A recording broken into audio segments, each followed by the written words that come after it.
Hello. Welcome to the show, wherever you are.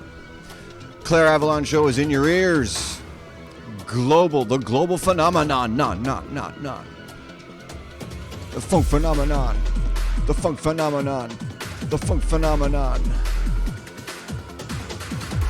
That bona fide funk for your fanny. Brooklyn's the borough. Or something, whatever, I don't know. Hey, how's it going? Oh, wow.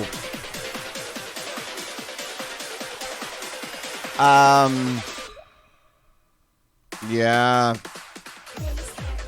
Guys, it is fucking hot in Toronto today. What is it? What are we sitting at? We are, my God, we are at 5:09 p.m. 5:09 p.m. and we are sitting at 22 degrees. Toronto heat. Motherfucker, it is brutal in the city tonight. This evening, I should say. I hope it's more tolerable where you are. A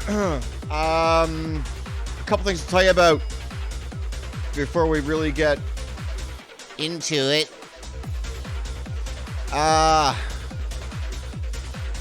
Let me see now. The party season is up and going, guys. Come on, let's get real. July 8th, 9th, and 10th.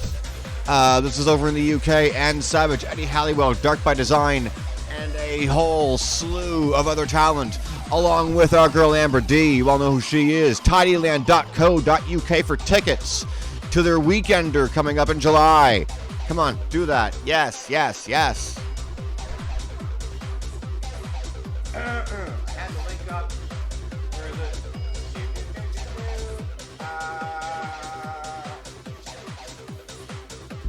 Just specifically called. Where is that link? Is that it? No, that's not it. Let me see. Let me get it for you. Yes. The Tidyland Weekender Festival, guys. Yeah. Multiple areas. 3-day event.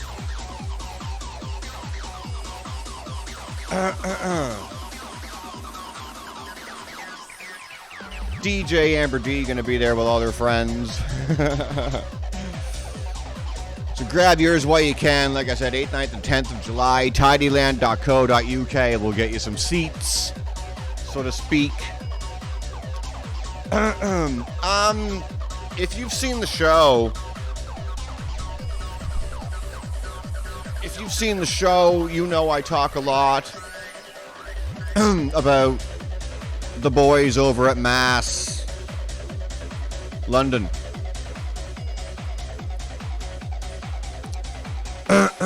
WRK is one of their most recent offerings.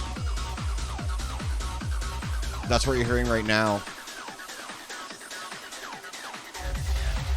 Go to her SoundCloud and check that out. It didn't take me long to figure out that I wanted to listen to this. I'm the kind of person where I can play a mix or a track or anything, right? It doesn't take me long. I can tell whether I'm going to be into it or not in like about 20 seconds at most. Played this mix and I said fucking yep. So off I went, guys. Also, want to tell you, where the fuck is it now?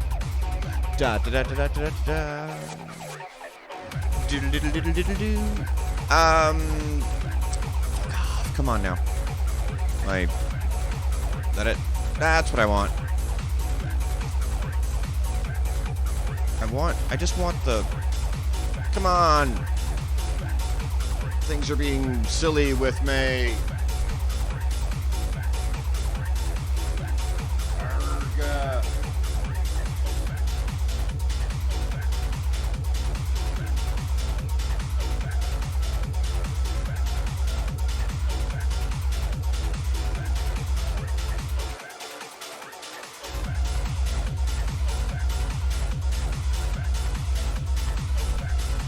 Yep.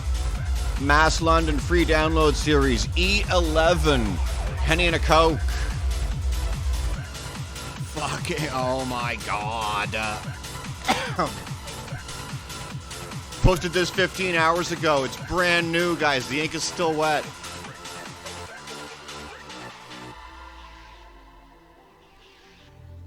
Go to e11.tank on Instagram to find that, or the Mass London page. Either one is right there.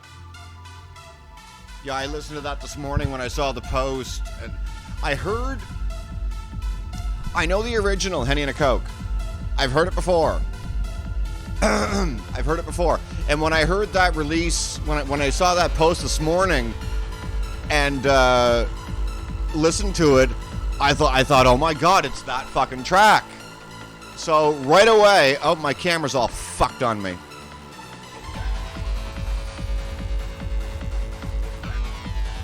Port Dover? What? Oh, by the way, hello. Just 1 second, my camera's all fucked up. Hang on.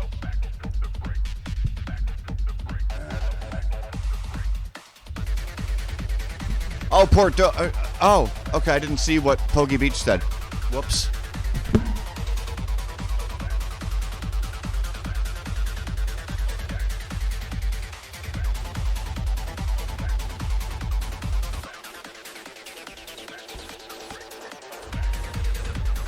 Who's Brad? Oh my god, Brad!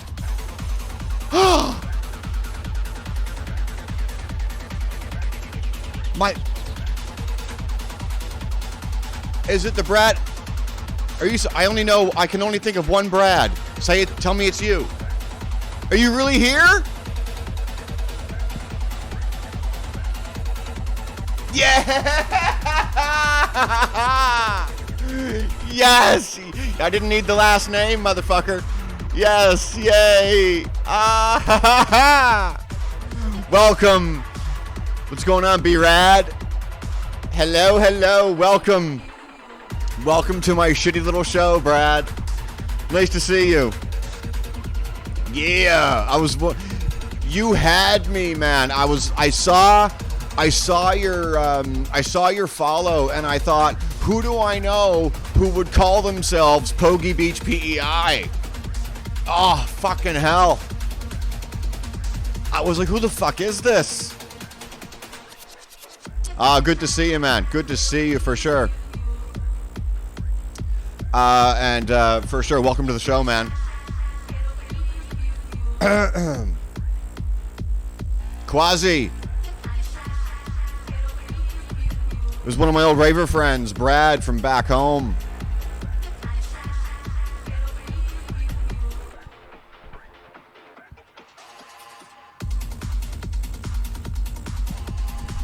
A disciple of the posse. Hello, Karina.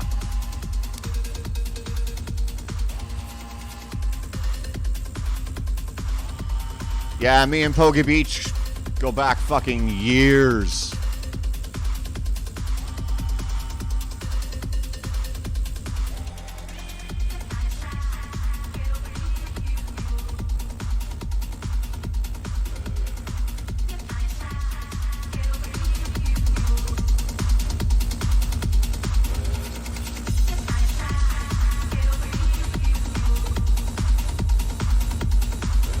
That's funny, you finally added me.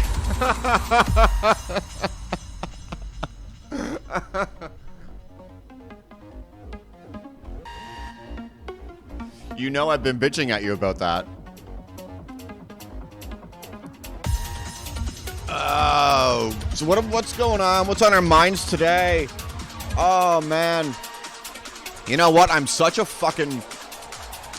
dork. I'm sure, like, we all have these things, right? We all have these nerdisms and stupid little things that we do, right? For no other reason than the fact that we enjoy it. And I'm not even talking about a hobby, right? That's not it. As you just saw me do, if you were here in time, I read out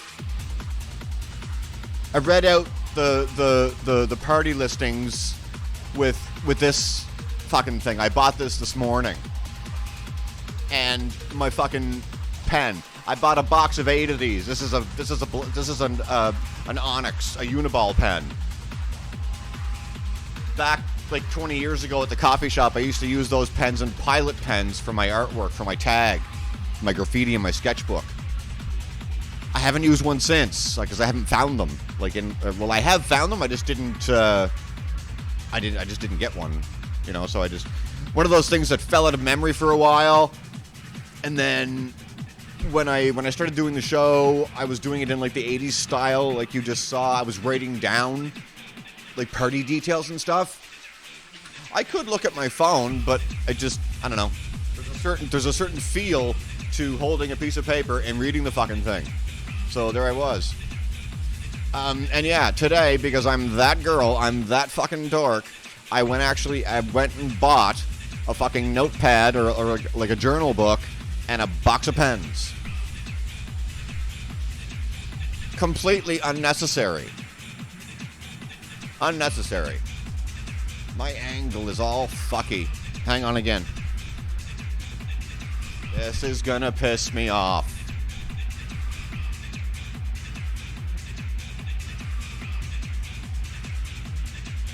Oh. Well, that's a little better, I guess. Fuck, next week, I think I'm gonna be able to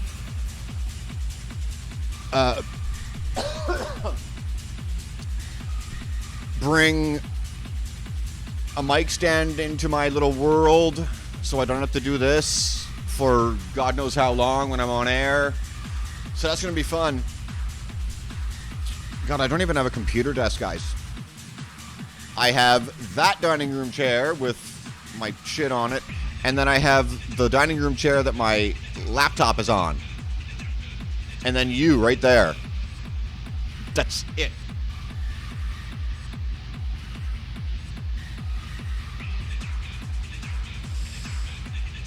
The chaise lounger I'm sitting on, and for those that are going to hear this on SoundCloud, yes, I'm sitting on a chaise lounge.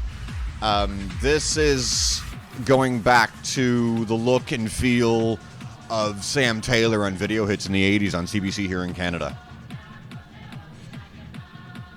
And for those that are unaware, if you're seeing this on YouTube or listening on SoundCloud, yes, I am broadcasting from Canada, Toronto, Canada.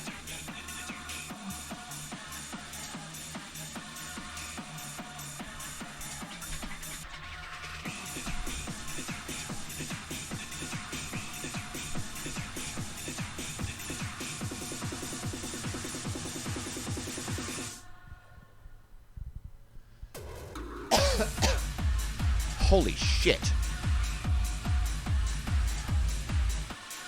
Enough out of me for a second.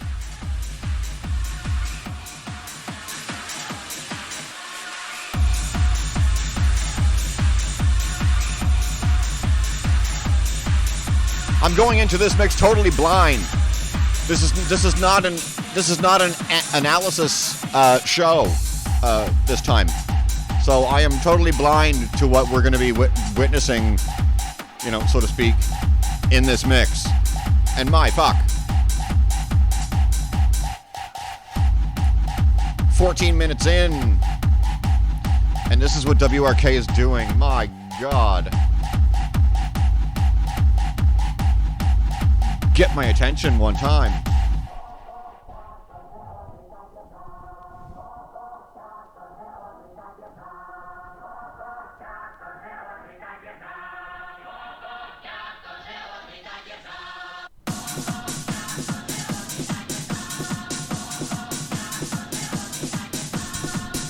Oh, you can feel it, you can feel it.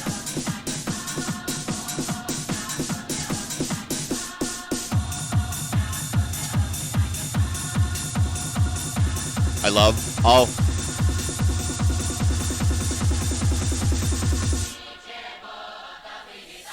And continue. Ah, Jesus.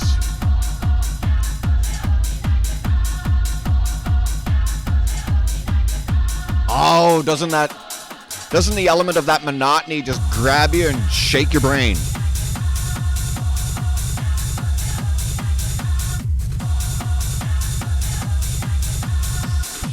Shit. There's also, if you wanna hit up Mass London's SoundCloud, this is sitting there for you to listen to at your leisure. Yes, my children. Oh, by the way, before I forget, God, I didn't. Well, yeah. Before I get too far into things, happy birthday to Mr. G. All day birthday live streams over at Atomic Heart House on Twitch. So shout out to Mr. fucking G. 30 years old.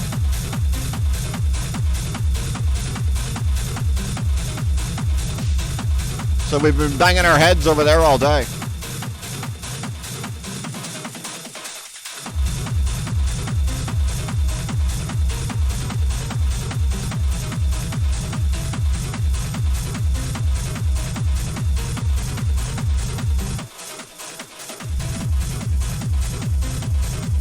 Chicken shout, Mr. G.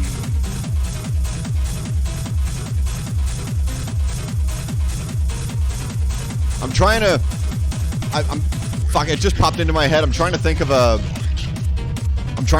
a DJ Jazzy Jeff and the Fresh Prince reference and tie Mr. G's name into it, but I'm drawing a blank.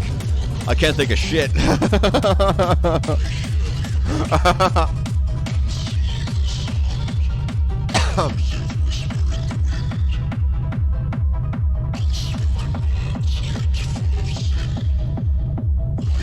But yes, many happy returns, G.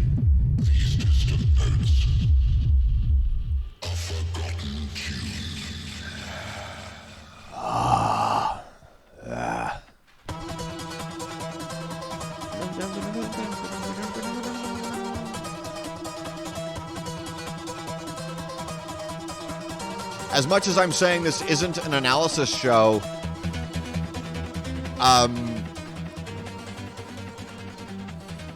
I am the kind of person where musically, doesn't matter what it is, it takes a lot to get my attention. Whether it be techno, rap, metal, pick something. Doesn't matter. If you want to use the word snob, I don't know, picky, choosy, whatever, right? I don't know. It just takes a lot to get my attention. And WRK has it in this mix. Oh, that is going to annoy me so bad. I can smell my camera just going because it's taped to the tripod with packing tape.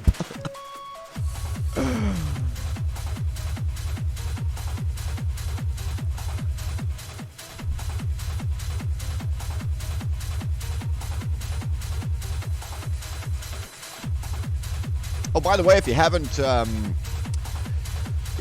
gotten your CD or USB CD or USB from Amber D yet,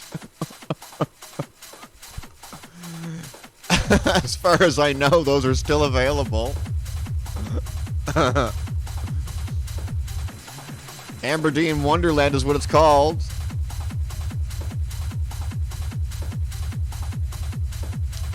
That's out of the Tidy Boys, that whole family. The darkness is calling me. I can't control these feelings. The darkness is I kind of love the fact that CDs are even still released. Like that's really cool. the darkness is calling me. But I mean, CDs aren't an impossibility anymore, right? I mean, they're not so they're archaic, but they're not so archaic. I I mean, I don't know. I can't control these feelings. Yeah, I go back. Fuck, I'm not an 8-track girl. I don't go back that far, but I go back to like cassettes, cassette singles, Discman, Walkman.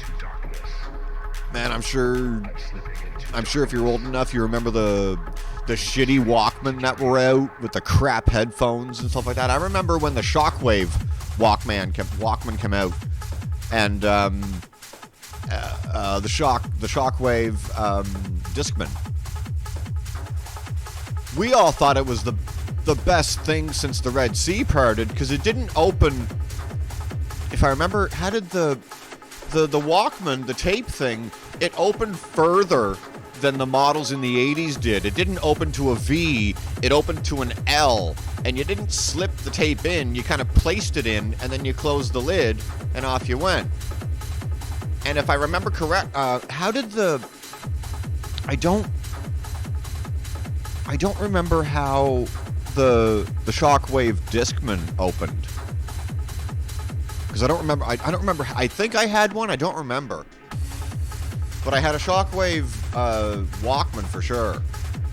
And that thing, for a pair of headphones that weren't bulky, like a headset, right?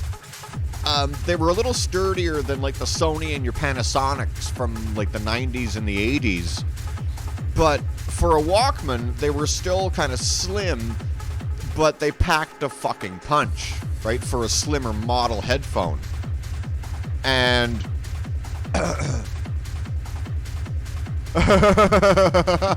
what, Shockwave?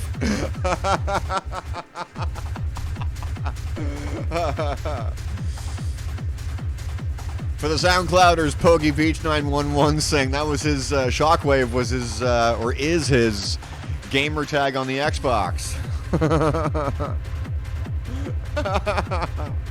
Nicely done.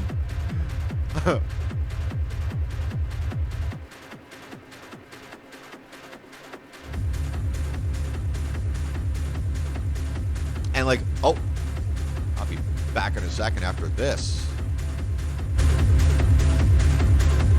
I'm not going anywhere. I'm just letting this happen.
Hit me with those laser beams. Hit me with that 303.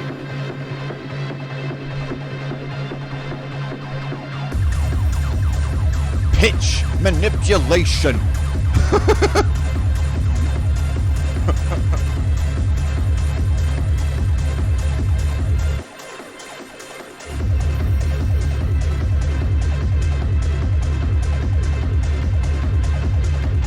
If you are an experienced fucking partier, you have to agree with me that moments like this in any set.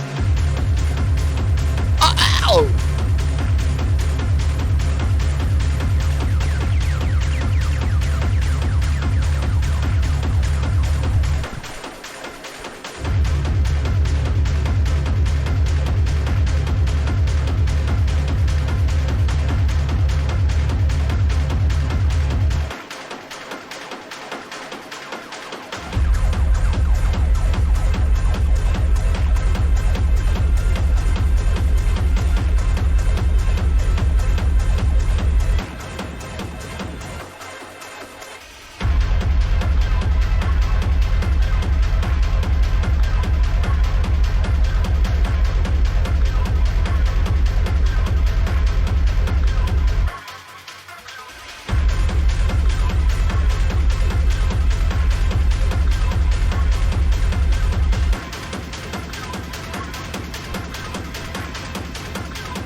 I'm in for fucking 3 hours of every now and again getting up and going to my fucking camera.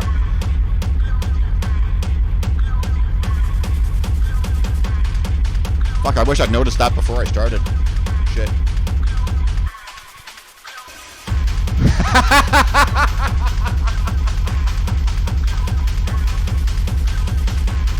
Exactly.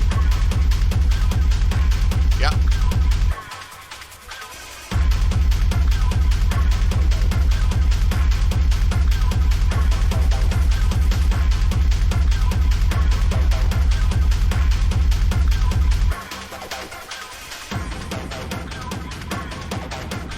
The Arts Guild never saw this shit coming.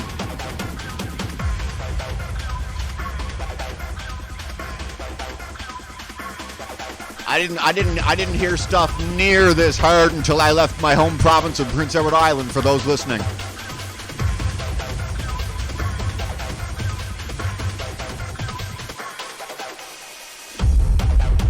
We just did not have access to this shit. It's funny, I've talked about it before,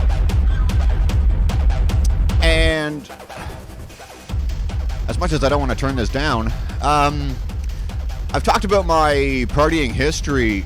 This is mostly for the listeners on SoundCloud and YouTube when it gets there.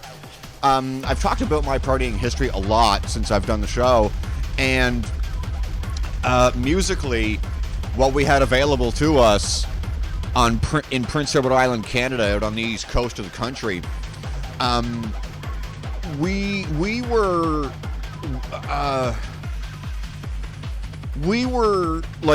behind the rest of the country by a wide margin to begin with, musically, right? I mean, we knew about people like, yeah, exactly, Speed Garage, yeah. We knew about people like Chris Shepard and all these guys. We knew about the heavy hitters overseas who shaped and made the scene and are still working. But we didn't have, unless you were someone like me or some of my friends, like we had what, 1, 2, I can think of 3 stores in the whole province where if you were just a consumer, you had access to this kind of stuff. I worked at one of the stores. It was in the mall in my hometown, AV Entertainment. And then we had Black Cat Music in the capital city of the province. And then we had Radioland in another mall in my hometown.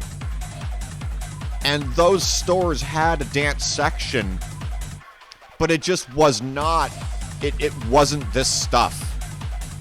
It was compilations. It was Euphoria Hard House. You'd get the odd Carl CD. That's where I got the Mixed Live series with Donald Gload and all them. Slipmat was in stores back then. United DJs Across America. But there just wasn't the access unless you were burning it, or unless you were a DJ, right? A little higher up on the scale than a consumer, and you were going to this one store, a couple of stores in and around the Charlottetown area where you could get the real fucking goods, right? And even at that, I mean, I don't know because I'm not a DJ, so I would even say that for the guys, for the people that were running the circuit back then, where I'm from, I would even say that the pickings back then were slim. You know what I mean? But again, I don't know what kind of access they had, right? I don't know where they got their music. And I'm talking regardless of CD or record, right? It doesn't matter. I'm just talking about access. But then you had your real fucking nerds like me, who are calling Moonshine Records in California and mail ordering CDs through them and shit. So if you found out stuff, you could accomplish it.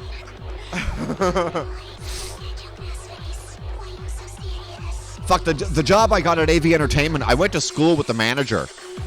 And she hired me because she didn't have anyone on staff who knew about dance music. So I pretty much had that job handed to me.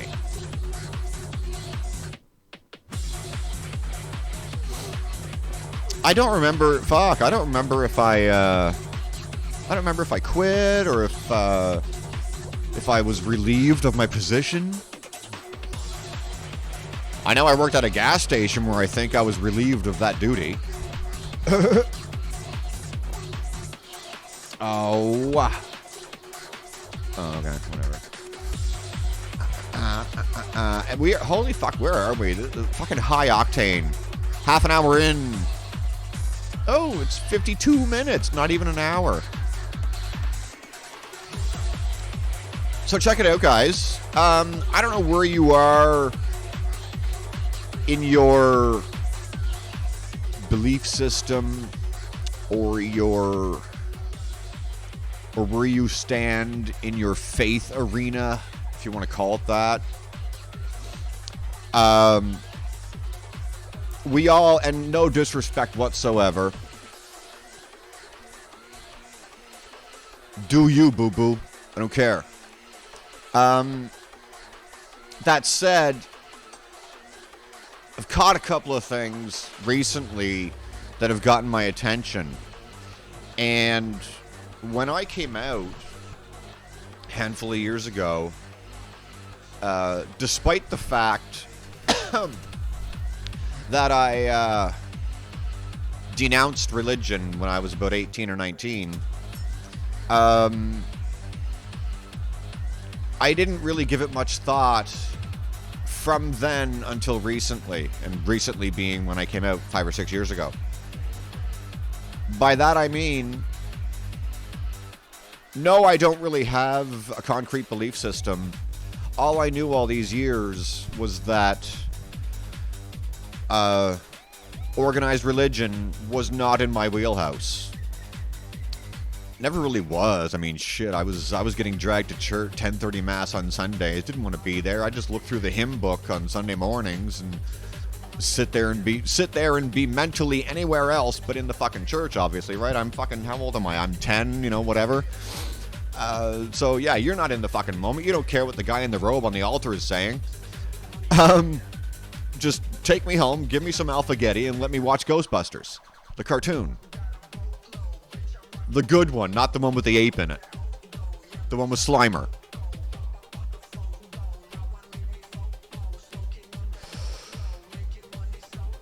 We all did what, Pogie? What did we all do?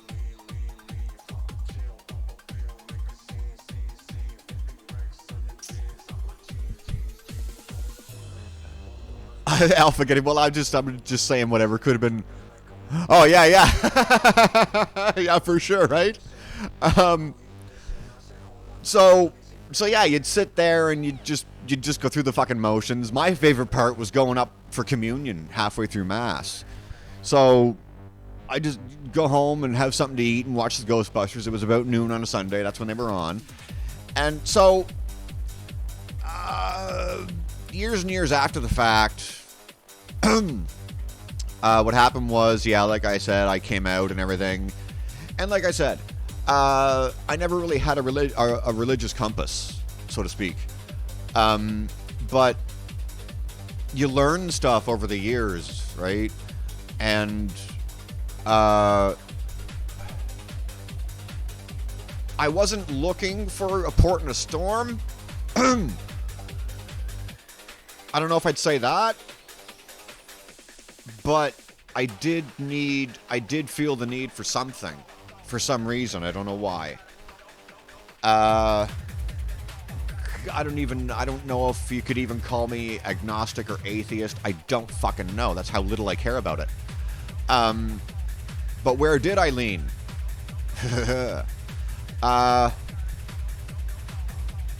Leaned into Satanism for a bit. And I did a podcast to talk about that.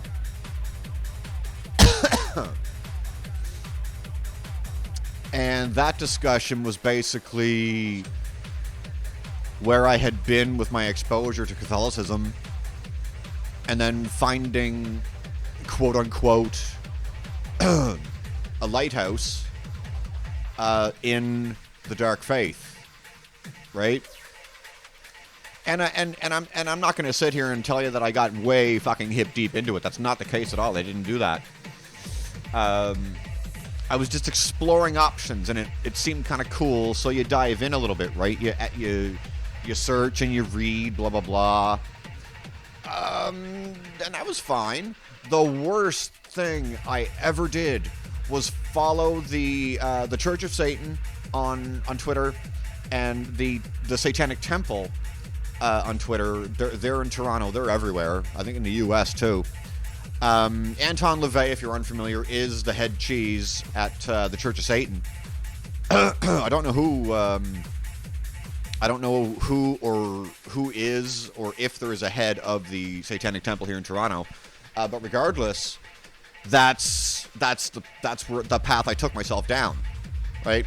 And I regret it because one day on Twitter, I asked one question on one of their Twitter feeds or Twitter pages, I should say, and all it did,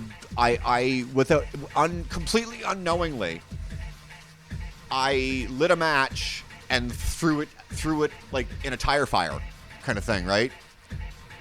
All of a sudden, the temple and the Satanic Church went right into the comment thread and started throwing, like, kicking sand in each other's faces, blah blah blah, this, that, whatever, you know, your mother sucks, all this kind of stuff, right? I was like, what the fuck did I just start? All I did was ask one question out of genuine curiosity, to want to learn. That's it. And all of a sudden, I get a fucking satanic fucking pissing contest right in front of me. I said, what the fuck is this? So I deleted the whole fucking thing and I unfollowed both of those pages. I said, fuck this. And these are organizations where, I mean, you get your baddies in every group.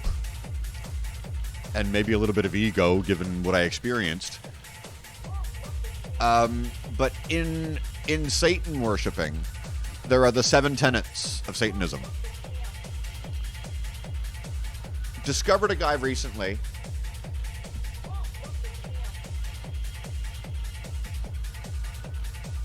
What the hell is his name? Anthony Padilla on YouTube. Apparently he's been on YouTube since 1965 or something.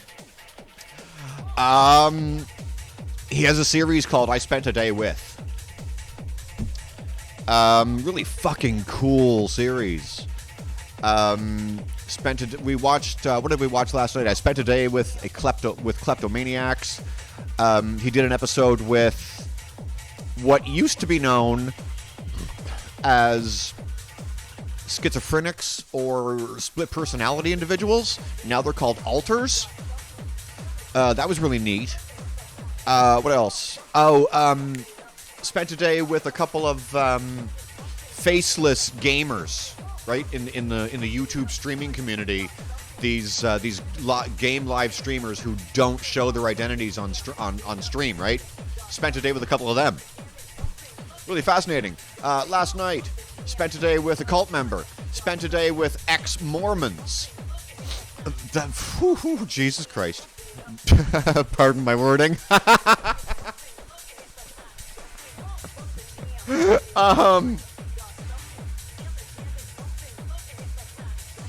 Yeah, really fucking fascinating.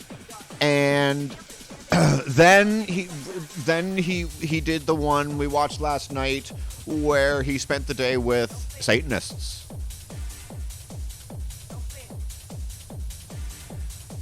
I knew this already going into it, and I knew they were going to get into the 7 tenets. But the common rhetoric of Satanism with their, so to speak, 10 Commandments kind of idea is nothing further than a bullet list of don't be a fucking asshole, essentially, right? It's not near to the level of the commandments, if that's what you follow. But it's all about just helping your fellow person, being a nice person. But One thing, I don't know how they worded it, but one thing they do talk about in their ethos, I guess if you want to use that word, is not so much the idea of, you know, like say you're walking down the street on any given day of the year, and the simple idea of smiling or waving hello at somebody, a perfect fucking stranger, they may or may not reciprocate, but sometimes it could happen, right? And that's great. That's the common rhetoric that we all live by, right? Because nothing's wrong. There's nothing wrong with saying hello to somebody. It's not a bad thing at all. It just, why some people don't do it back, I don't understand, because I'm small town. That's not how I'm built. But anyway, the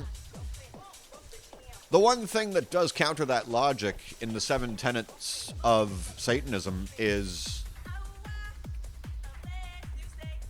it's not treat others as, that's what I'm looking for. That's the phrase, treat others as you would like to be treated. That's not it. Their ideology is treat others as they treat you. Distinction right there. In other words, if I'm nice to you, but you're a cocksucker back to me, for whatever given reason, well, giddy up, cowboy. It's an interesting distinction because, the opposite is true too. There are individuals who walk among us who, if somebody approaches you in a negative manner, for whatever reason that negativity came to be, there are people who would, the old saying, kill them with kindness. There are those who do practice that, and that's great. That apparently is not how they tie their shoes in the Satanist community. Now, you can take that and do what you want with it, right? You can agree, you can not agree. I'm not here to tell you what to do. I just find it all fascinating. I really do. And it's all on YouTube for the viewing. One thing they did bring up as well that I thought was neat was they were talking to one of them, and they were discussing the differences, because they were talking about the practices and ceremonial aspect of being a Satan worshiper, etc. And I forget the details, and I should have looked this up before I came on air, but one thing they did talk about was the differences between being a Satanist and being a devil worshiper.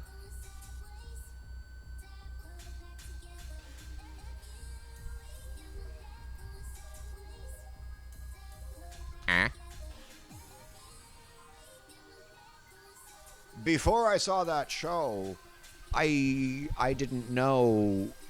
I knew one but not the other. Right? Because they were talking about the stigma of if you divulge to somebody, however it might come up, if you talk about the fact that you are a Satan worshiper, the stigma that you are a devil worshiper immediately gets thrown at you, right? A quote-unquote devil worshiper. And so the conversation went in the direction of defining the two. So just kind of interesting, right? Food for thought, guys. And again, I'm just bringing it up because I think it's really fascinating. I'm not fucking throwing anybody in one direction or another on this. I don't give a fuck what you do.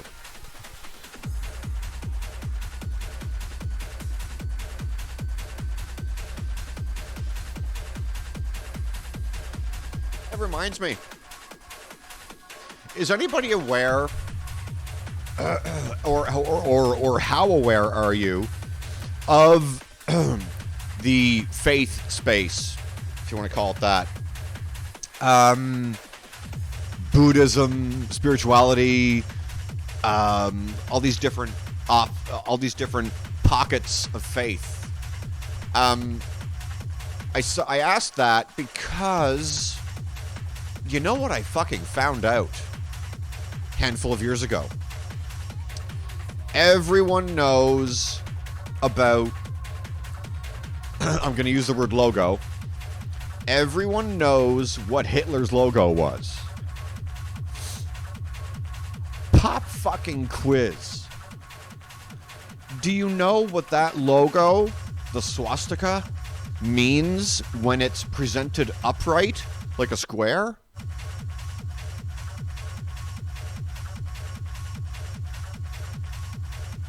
Which is its original position, incidentally.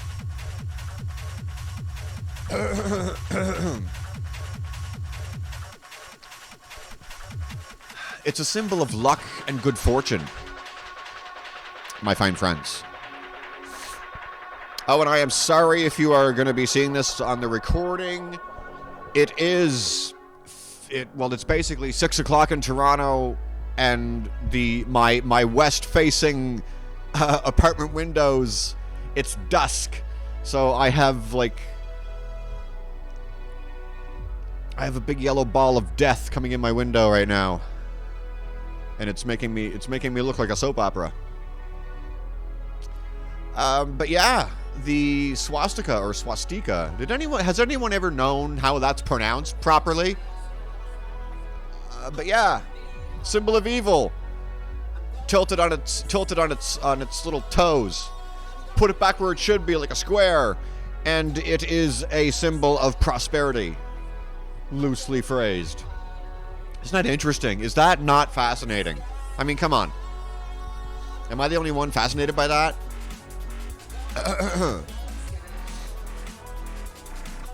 And equally fascinating is how there is an entire group of people who decided to make that symbol evil by tilting it. I mean, amusingly enough, where the fuck do you get off taking, I mean, for the sake of argument, you could take the Superman symbol, turn it upside down, and all of a sudden, fucking, it's the universal symbol for cannibalism or some shit like this. I don't know. Fuck. How the fuck do you do that? That's nervy.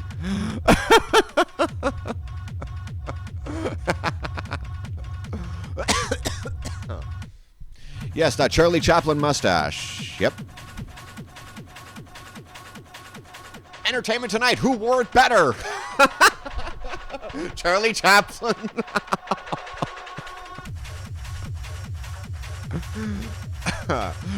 or Mr. Adolf. Fuck me. That's a red carpet special.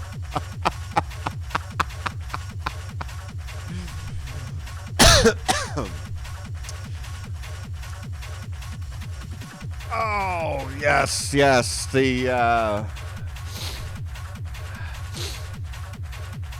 They couldn't make the Met Gala this year. The red carpet for the Met Gala. That would have been the talk of the town for all the entertainment rags, right? E! Network, fucking Entertainment Tonight,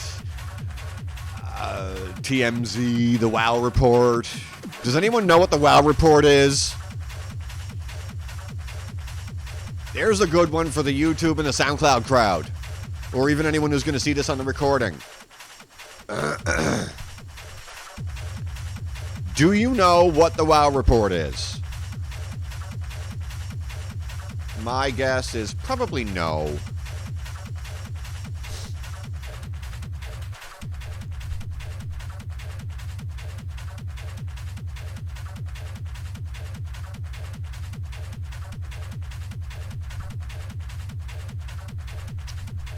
Well, you got the World of correct. Quasi905 in the chat says World of Warcraft. Not quite. World of Wonder. World of Wonder. It's the home of the WoW Report. at Wow Presents, or as the drag queens call it, Wow Presents. Wow Report is done by Tom Campbell, Fenton Bailey, and James St. James.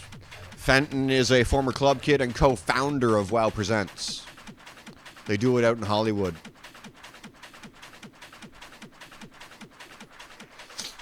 And it's really cool because it's basically a top 10 list of it's like the things that made them go wow for a week or whatever it was, right, between episodes.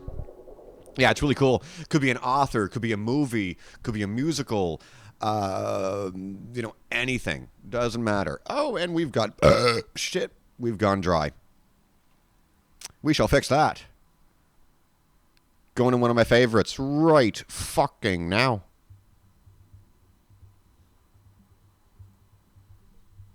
Oh, who is this? I forget. I completely forget. Oh, I know who this is. Yes, it's Sunday Sessions. This does not live up to it. This only lives up to its name for the first few minutes. But yeah, this is why I like the direction that I've taken the show in, for those that are going to see this on the recording and stuff, and on YouTube and whatever, anywhere. I used to do, well, I kind of still do, I used to do mix analysis, where I would take a mix and give it the fine-tooth comb treatment, right? And a lot of it I got from Instagram. Not so much from YouTube. I don't really use YouTube for that. So I would just go through it and talk about the elements in it and how cool they were and this and that, whatever. I never critiqued anything. I wasn't critiquing in a Siskel and Ebert way. I was critiquing to celebrate, right? That's the whole point. But countering that, where I've taken the show now is in more of a quote unquote, the only difference between me and radio is you can see me kind of direction. And it's really fucking fun. I did a show the other day, 2.5 hours, and before I went to air, I didn't have any content. And the days leading up to it, I couldn't think of anything to talk about. So then and I keep stressing the fact that I listen to so much goddamn radio, right? Satellite and otherwise, FM, whatever, podcasts. So bibbity bobbity fucking boo, I end up doing 2.5 hours of content about the fact that I had no content. Now, I mean, I ended up talking about different things, but that was my fucking goal for the show. And that turned into a 2.5 hour stretch. No content became content. For fuck's sakes. And I'm telling you, it's fucking fun. I like it. And incidentally, speaking of that, even though I did have some shit to talk about today, and the things I've been talking about, I'm really going to be interested to see the traffic on this fucking episode, given what I gave it for a title.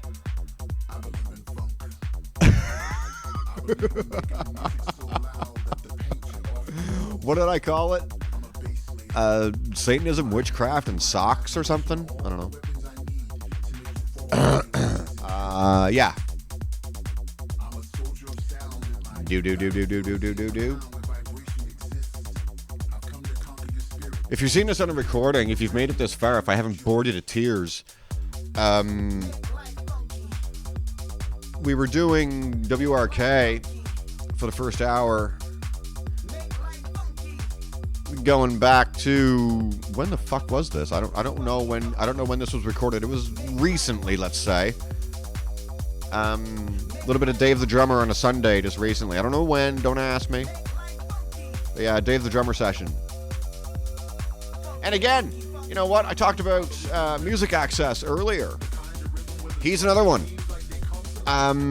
For me at least, and the stuff we had back home, I don't know many people who had Dave Clark and Dave the Drummer fucking mixes. This girl did.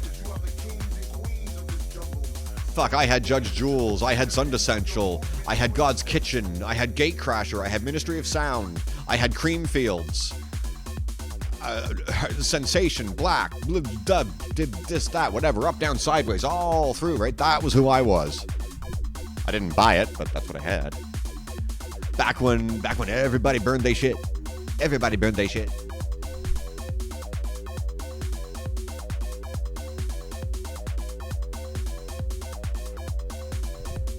Poggy Beach 911 will remember DJ Dan. DJ Dan, another late night, if he's still in the chat. Maritime legend Sharif out of New Brunswick, Canada. Local talent.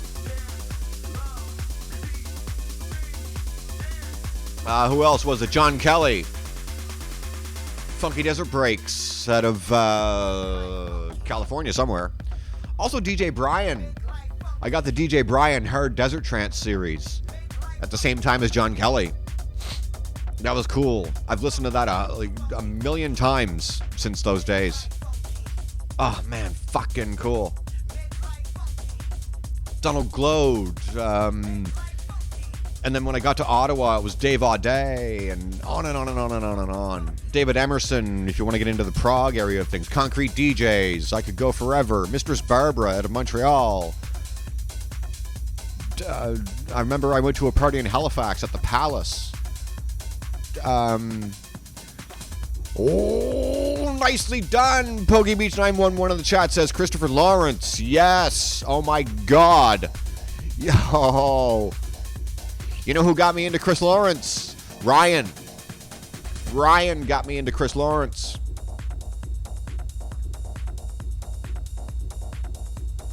Oh, I miss Ryan. Hope he's doing well. I hear he's in Halifax now, correct? In the film industry. In some way or another.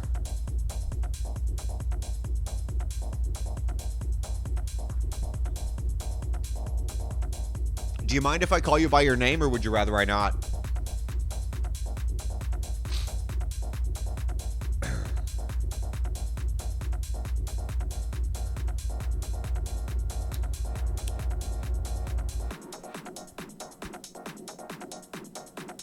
Or do you care? Do you remember the name? Okay. B, do you remember the name of Lawrence's? I didn't think so. Just checking. Some people, it's a. I mean, I don't have to tell you that some people do give a fuck about that shit. But do you remember the name of Chris's trance radio show? I can't think of it for the life of me. We had a couple of his releases in AV Entertainment at the mall downtown. They were on the wall right there by the cash. I can't remember.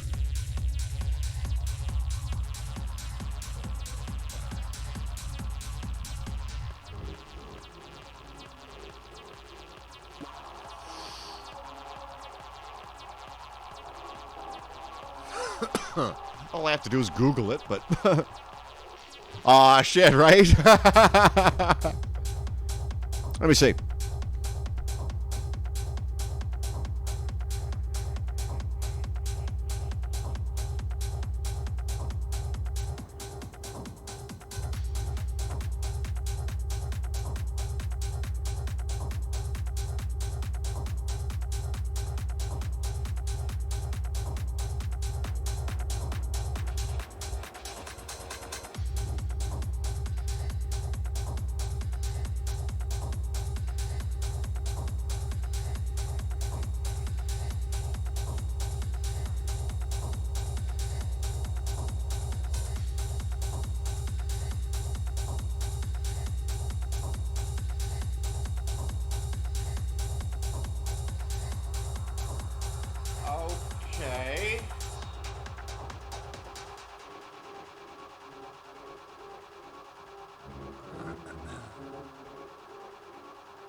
That wasn't it, was it?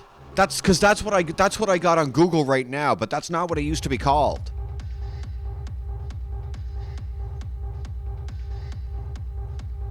It's not. If it's pharmacy radio now, that's not what it was in the day.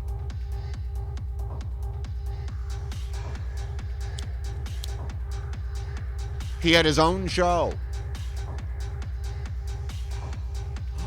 You know what? I could be wrong. You know what I'm probably thinking of? He had his CD series. That's what I'm thinking of. The name of that, not the radio show. That's what I'm confusing.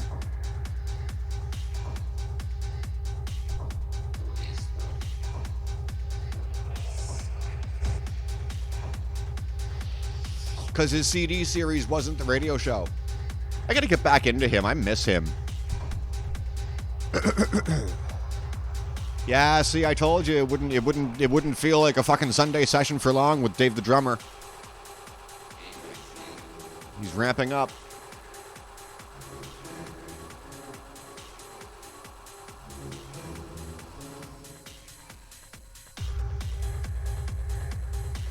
Bum bum bum bum bum bum bum bum.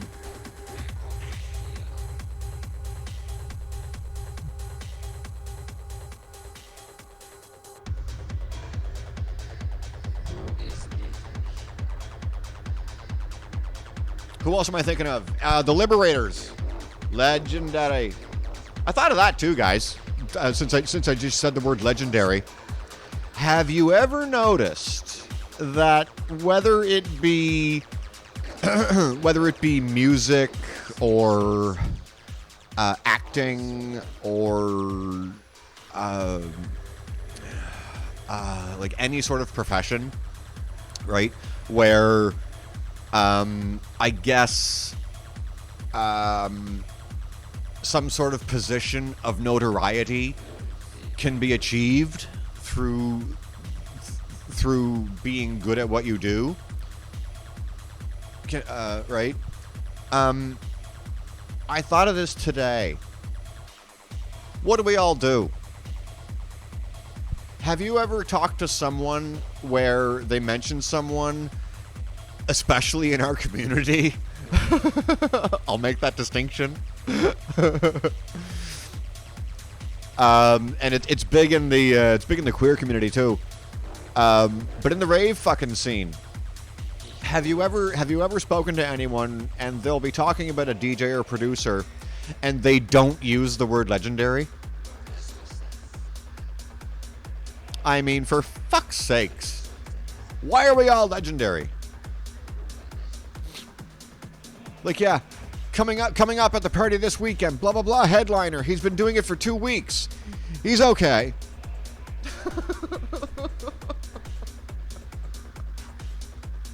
Or even better, DJ producer so-and-so headlining the party this Saturday night. Tickets on sale wherever, blah blah blah, right? Starting at midnight and going until 6 a.m. with a marathon set. He's been doing it for 40 years, but he's okay. He'll do. Or she, or whatever. Right? He's alright. He had nothing to do on a Saturday, so he showed up.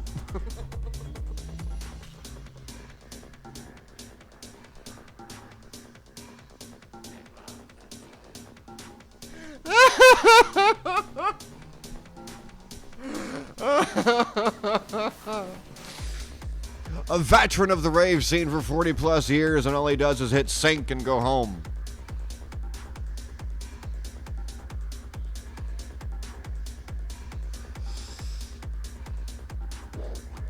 Fuck, that brings up another conversation I was in earlier this year, I believe. Maybe it was last year. Oh, I'm sorry, Quaz. Quaz in the chat saying, don't tell her secrets. Yeah, right, yeah. It's the spaghetti button. It's the sketty button. It's not the sync button. It's S-I-N-K. It's not S-Y-N-K. It's the alpha sketty button. If you want to become a pro in mismatching, hit the sketty button.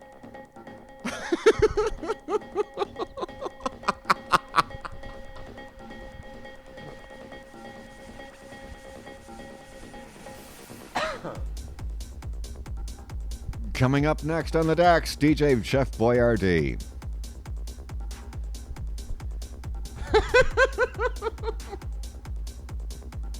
What the fuck am I doing?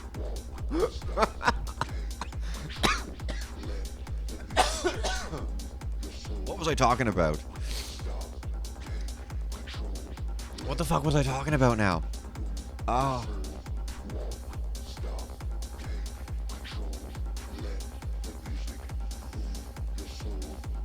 Oh, yes. Thank you.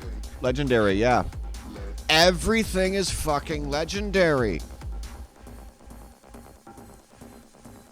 But I mean, honestly speaking, I suppose no matter who you're attaching that tag to, it's not without purpose. You know what I mean? I'm just taking the piss out of a concept here. That's all I'm doing.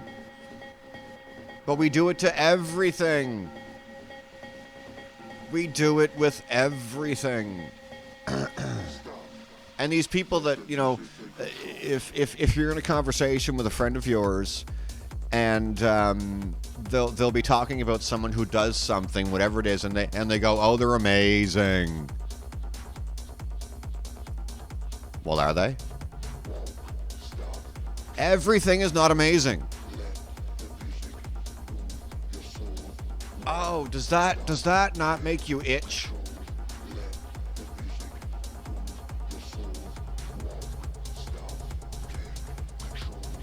To paraphrase the comic's name, who I can't remember, he was on Just for Laughs, and he was talking about the rules of the cartoon universe. One of which was that if a turtle dies, he turns into 3 suitcases. These are the rules of the cartoon universe. He went into this whole warlock voice and everything. Really, really funny guy. Forget his name, though. But yeah, to borrow that logic, everything is not legendary. Canceling legendary.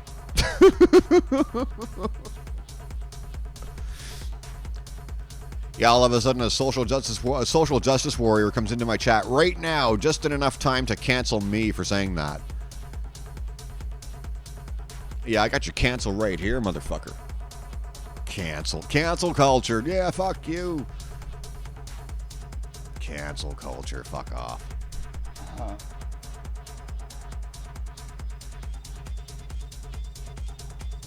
Fucking legendary.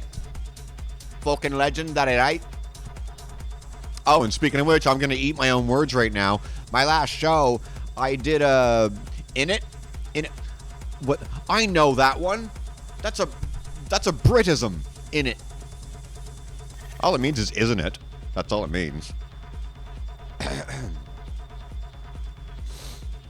In it. Oh, that's legendary, isn't it?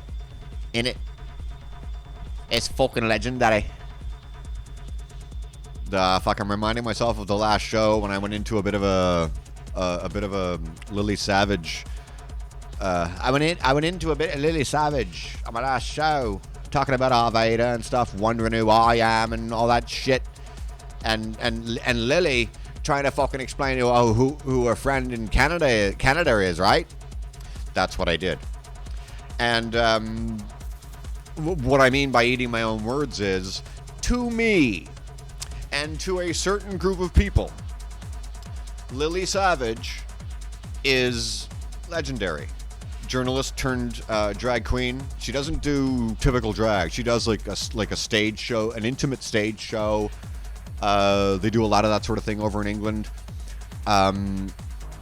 She a lot of speaking, like no lip syncing or anything. It's all spoken. She tells stories.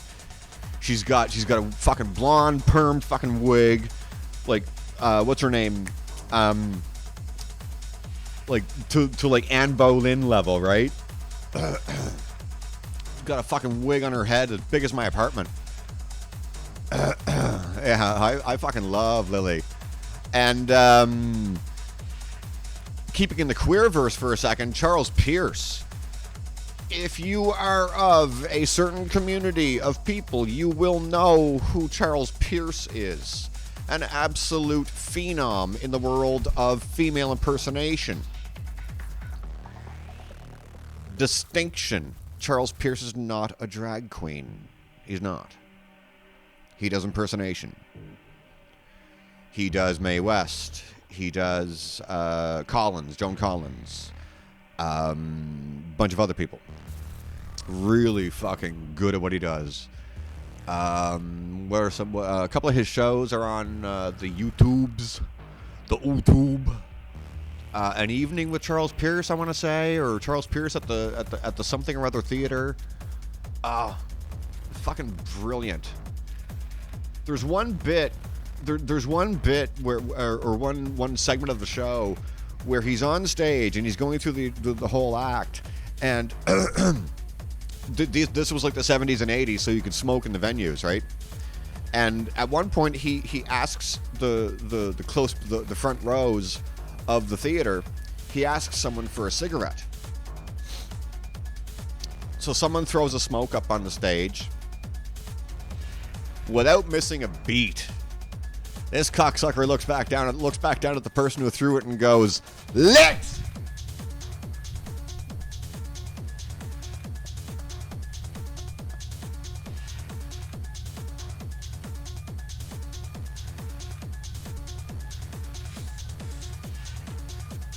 I guess it was too much effort to light the fucking cigarette and then throw it up on stage for Pierce. Jesus Christ. Lit! Does anybody have a cigarette? Lit! No more wire hangers. Yes, he does all that. Oh, the Mae West thing is really cool. You gotta look. Fuck, if you're interested at all in the performance side of queer culture, look up Charles Pierce doing Mae West. Oh, what a riot.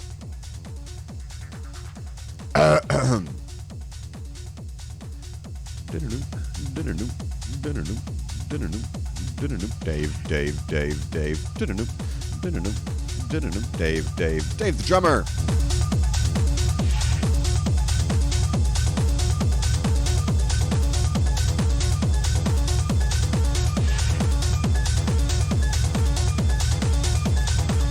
Pineapple.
Dave the drummer. Let me see.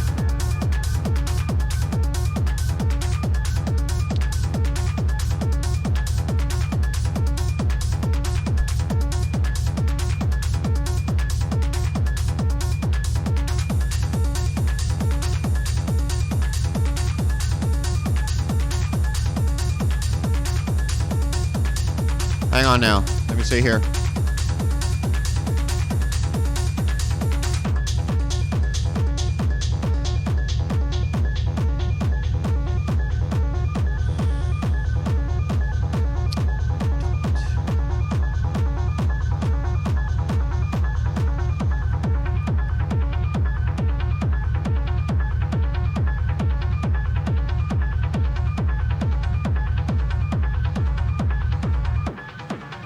If you go in here, follow this. Go under tracks, Quasi. It's in there somewhere. It's Sunday Sessions is what it's called. Let me see.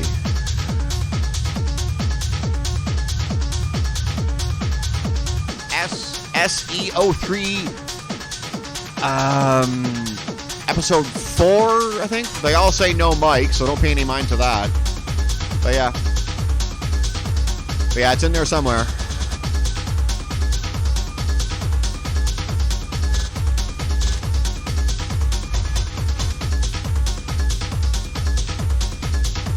Poggy Beach, we're missing a link here, my friend. You're on here, now we gotta get the wife on here. Snap that pretty girl into action.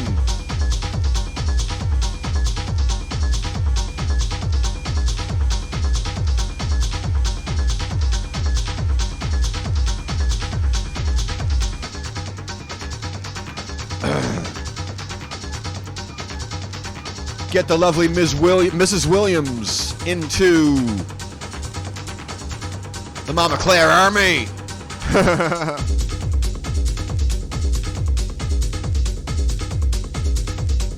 If you're still listening, I hope you can hear me, Karina.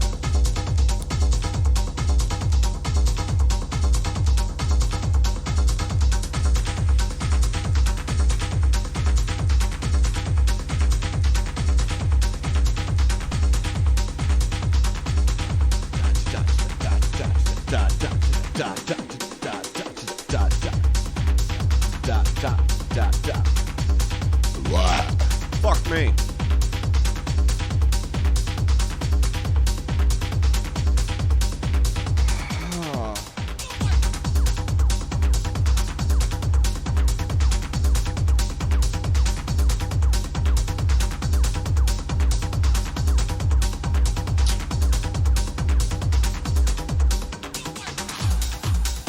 See, we've reached the point in the show where if you're watching this live or if you're going to watch this on the recording,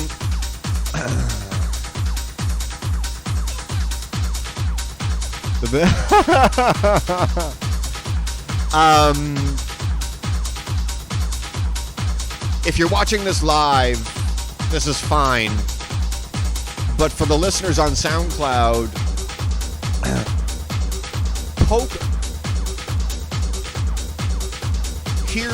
Here I am. Who's I? Oh, are you Mrs. Poggy Beach?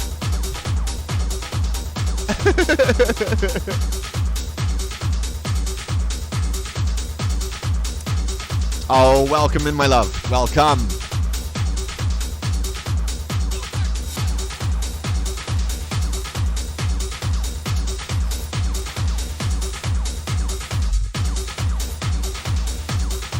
My love, I will warn you that now that you are my clutches in my chat, you are morally, culturally, and historically obligated to follow me.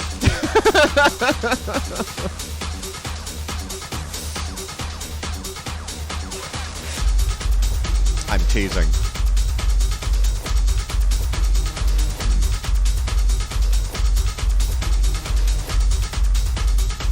At least the two of you don't do the fucking Facebook thing where you share the account, right? You remember that? Does anybody remember when everybody was doing the so-and-so and so-and-so on one Facebook account?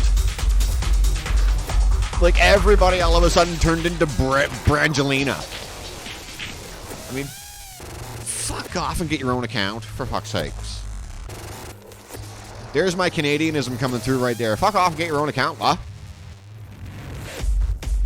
Get your own account. Shit.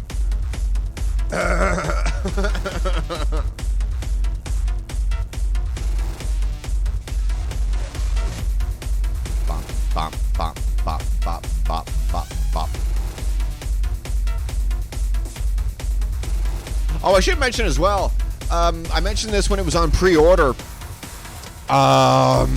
DJ Fat Tony out of the UK, his new book, I Don't Take Requests, pre-sale orders have ended, and now it's on just regular sale, right? He did a couple of book signing events recently. If you don't follow DJ Fat Tony, go ahead and follow them. The guy's a fucking legend. I did it again. But I'm eating my own. I'm eating my own words, guys. The guy is like fuck. He's got a documentary. It's on YouTube. He is like the who's who of people who have built our scene, right?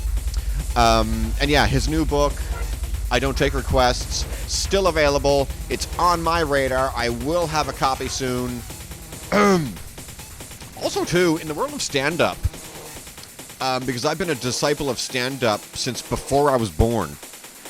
And one of my favorites, and I'm not telling anybody who to like, who not to like. That's not my game. But I'm sure we are all aware of Mr. George Carlin.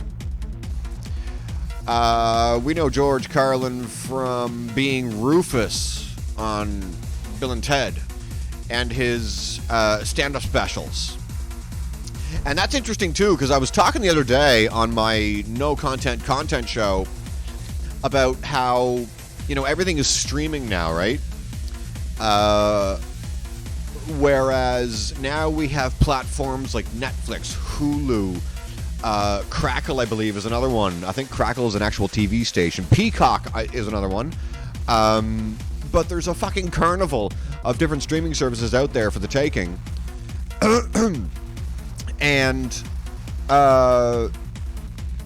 the OGs in this family are your first choices, your HBOs, and your Showtimes, right? The premium cable channels when those were the big thing.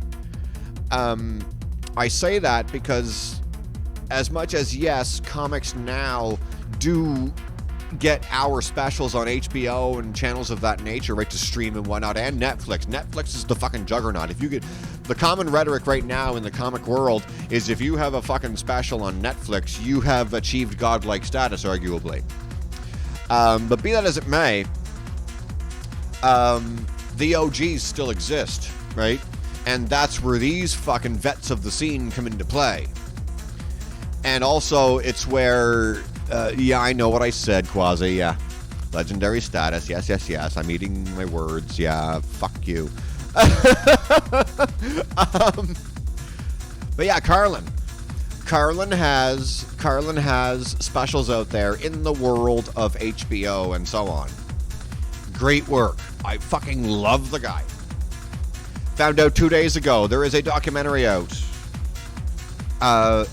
where he is the focus, and I will be doing that, bar none. Fuck me, yes. Give me a Carlin George. Give me a Carlin George. Give me a Carlin documentary. My God, what am I saying? Great radio this is, right? This is great radio. This is gonna sound awesome on SoundCloud. Fucking hell. Speaking of that, maybe next week. Fuck, guys, I gotta figure out storage on the laptop. Because I have to figure that out. Because I'm recording the show. And it's saved on the computer. But my fucking storage is slowly being eaten up because I'm saving it. So I gotta figure something out. But besides that, I also have to, because I'm now uploading to my SoundCloud page, I have to apparently go SoundCloud Pro to have unlimited uploads. So that's fucking fun. Luckily, SoundCloud Pro, yeah, it's about that, yeah, three or four, yeah. SoundCloud Pro is about the same as my SiriusXM subscription. So, not an impossibility. Not impossible to achieve. Yeah, it's fucking annoying. I mean, come on. But I mean, if you want to do something, you know,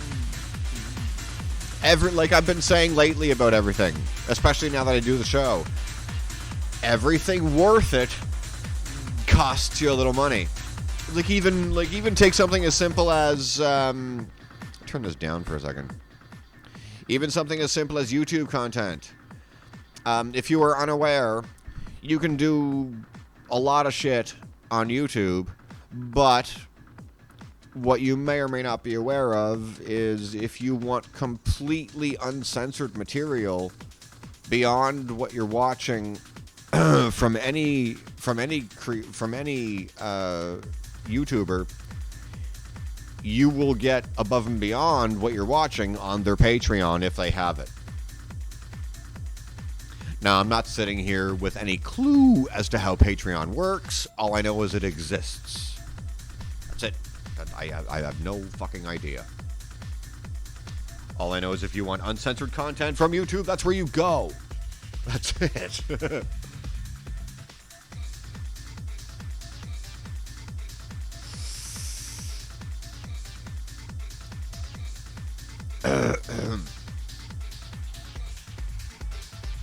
$25-7, between 25 and 20-7.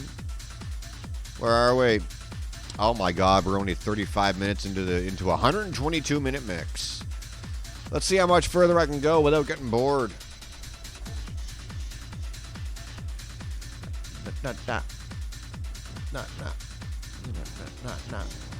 Holy crap, there's 5 people watching. Somewhere a coffee shop washroom has no lineup. Because they're all here.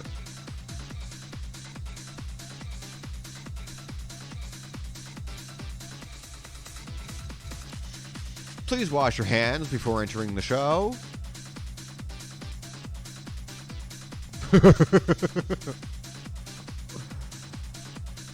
We don't know where you've been.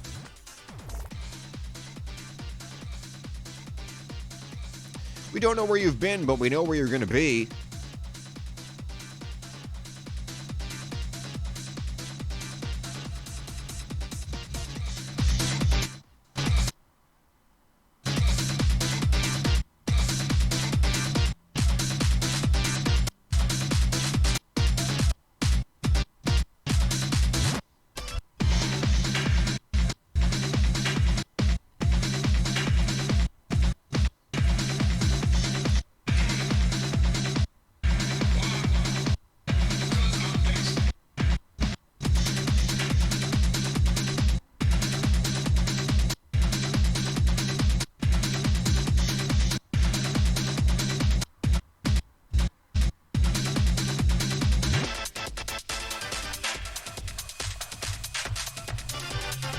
Ladies and gentlemen, and everybody in between, you have just witnessed the extent of my DJ skills live on air.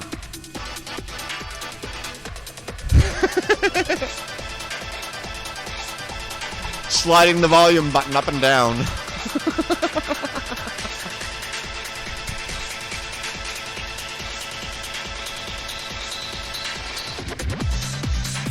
I know, right? Headliner, book me. I can do this.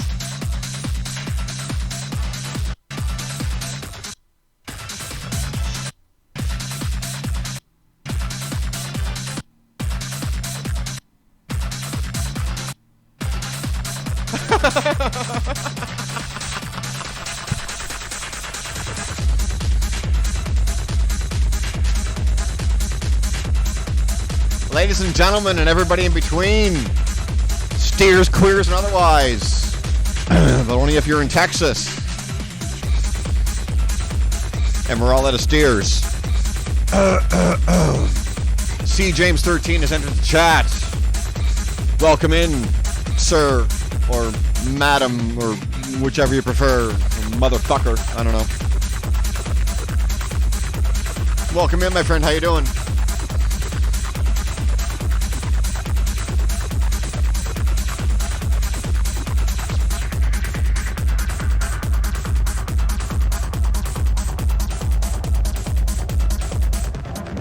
Holy fuck, C. James 13, this is your second time here. Are you desperate?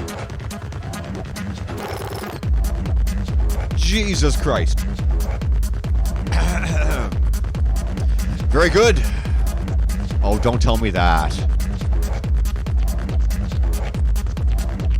Don't fucking open that door.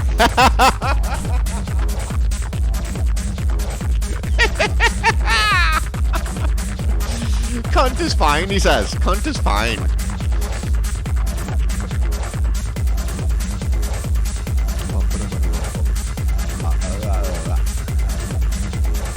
How you doing, my friend? Doing good? Have you,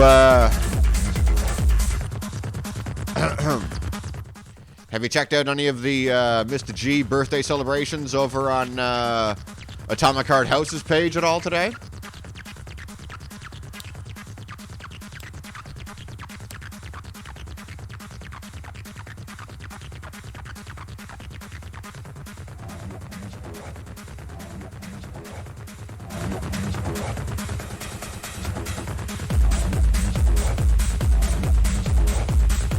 Holy shit, come on, drummer. This will bring me, I'm sure this is tugging at Poggy Beach's fucking heartstrings right now. If I know the man at all. This, oi.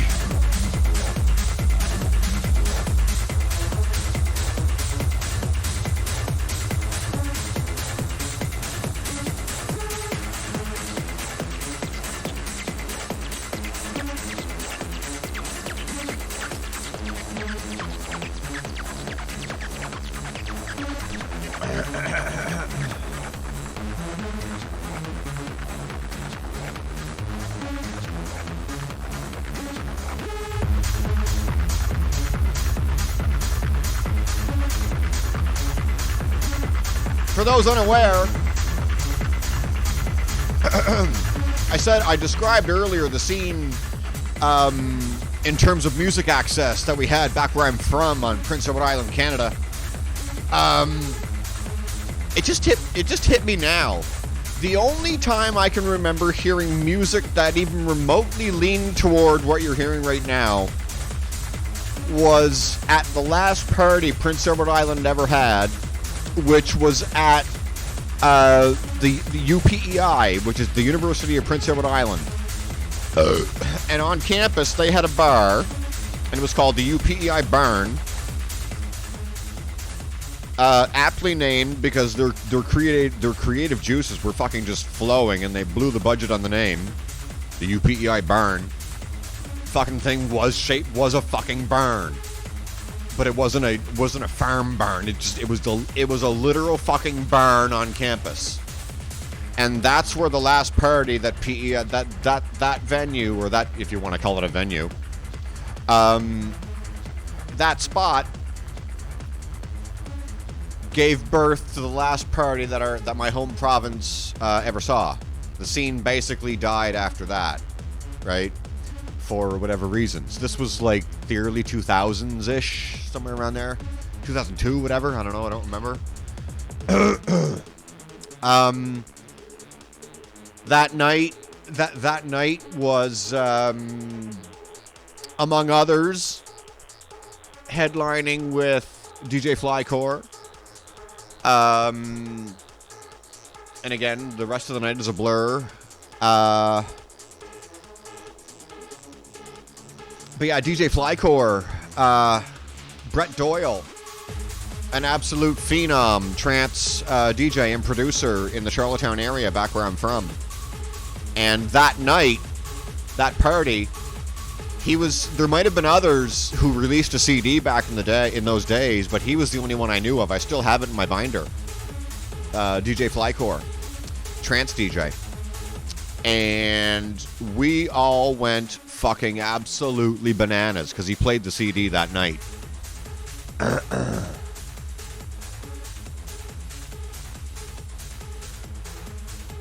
Really? Who? Do I know them?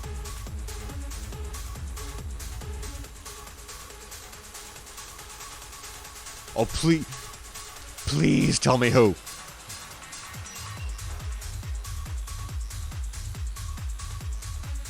It's going to remain in the chat. It's going to remain in the chat. This won't go anywhere, and no one's going to know who you mean. But I hope I'll give you. You have Messenger. Tell me on Messenger. Oh no.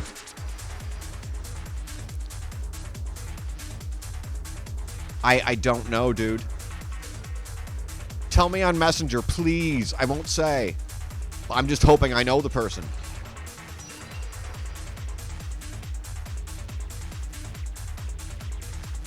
I don't talk to anybody. It's safe.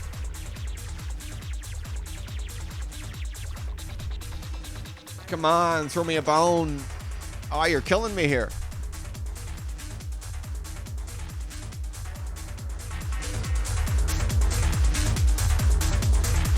I don't,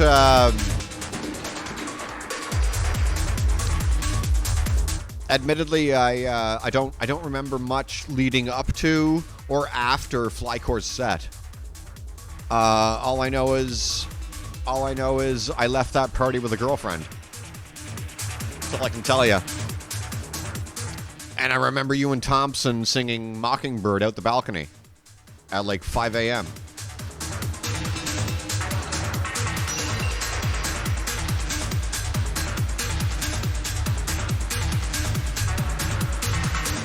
I apologize to anyone else watching, because no one else witnessing this conversation is going to know what me and B-Rad are talking about.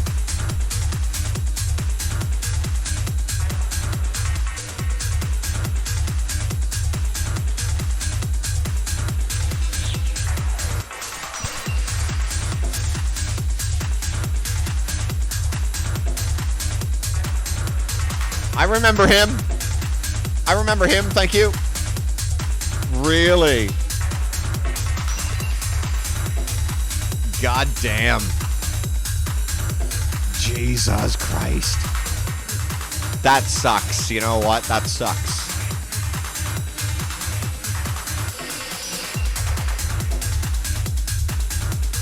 Fuck. Reminds me of another certain person. Tall, skinny, brother of another girl in the scene. I don't even need to tell you his name. You know who it is.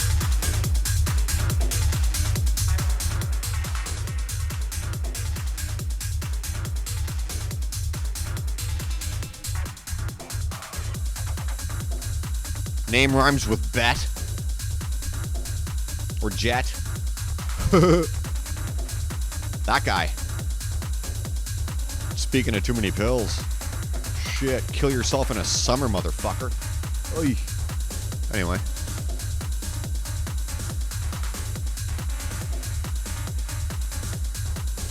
Butler. Mr. Butler, dude. Remember him?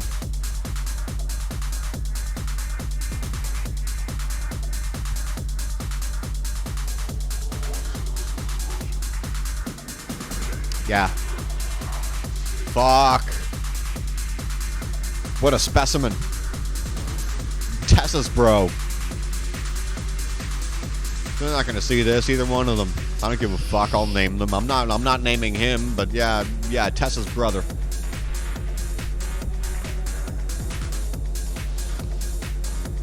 Hang on one sec, be back in a minute.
Poogie Beach in the chat saying, for the listeners on SoundCloud when it gets there, lots of specimen back home. Truer words never heard.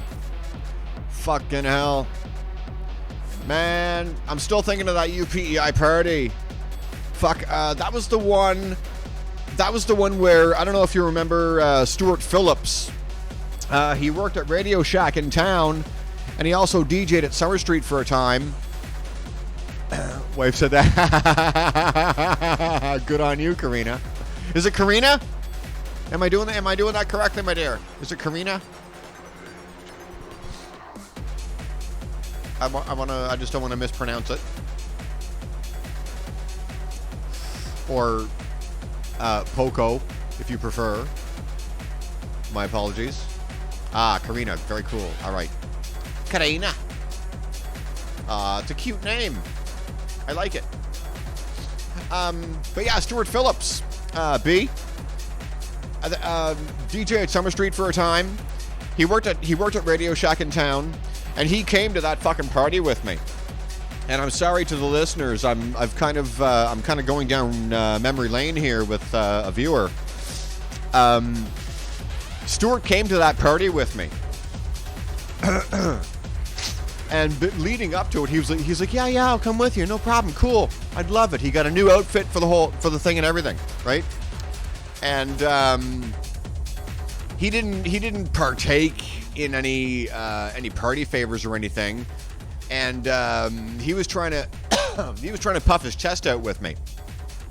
Yeah, I'm gonna outlast everybody, blah blah blah. I'll be there all night, this and that, all that rhetoric.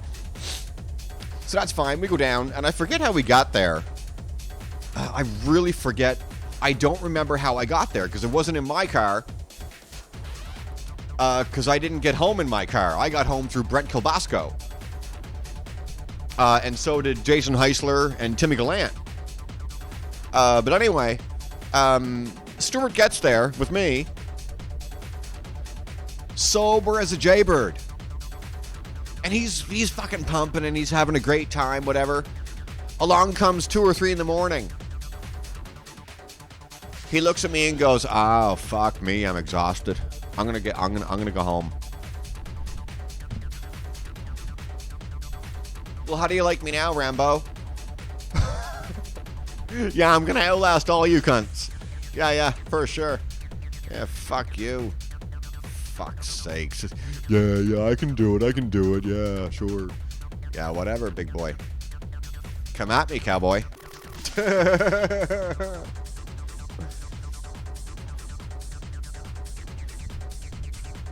As our girl Amber D says, don't tell daddy how to fuck. This is our yard. I must say that's the only party I've ever witnessed the only party I was ever at where I witnessed somebody getting carried into the party. I was downstairs and I witnessed that happen. I'm not saying who that is, but I remember it like it was 5 minutes ago. That was brilliant. Fucking brilliant. And kind of expected. Oh, that fucking rocked the Casbah, that.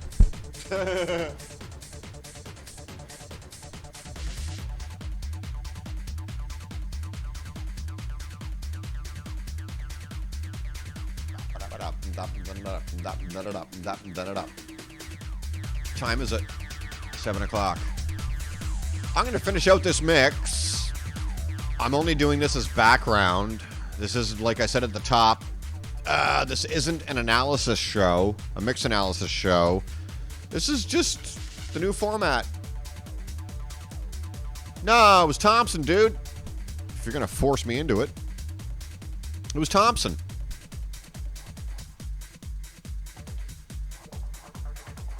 There were 2 people on either side of him, and he had one arm like that and one arm like that, and he was between them, fucking legs and shit out, and they were carrying him in. Now, I don't give a fuck where your mail's delivered. You know you are part of a community of people who run a scene when you are carried into a party. I mean, come on. Great night. Fucking great night. I would take that back yesterday.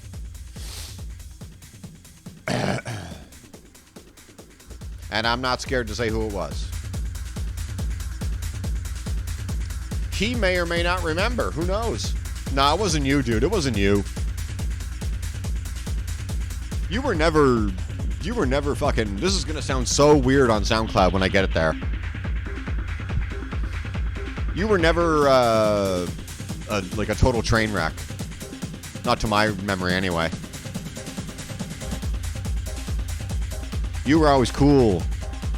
I remember you being quite in control of your faculties, much like I was. You were never completely off the rails. At least not that I thought, anyway. Right? And I can't help but offer respect to you for that. Fuck. Yeah, you were always a really cool person. And still are.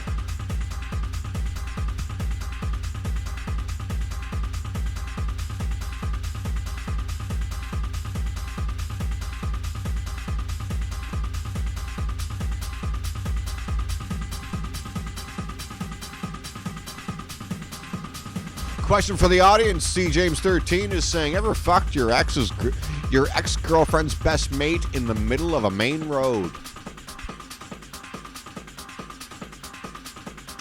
Now there's a pop quiz for the ages.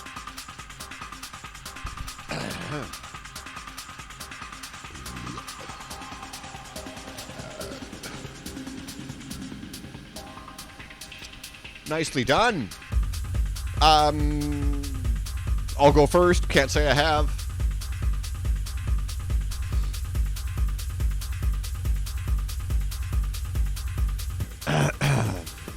Although, at the party I've been talking about, at the UPEI barn, that scene closing party, and B-Rad, you don't even know this. You're gonna find this out when I say it. During that party, no, there was no lovemaking. There was no lovemaking from me to another person in the middle of a main road. And there's B-Rad chiming in. Behind a post office, maybe. Oh, just possibly. I'm just being funny. I have no idea what you're talking about. But during the party that has become the focus of the last few minutes of the show, I did, in fact, request to make love to myself in front of a certain female at the party who I'd never met, and she allowed it.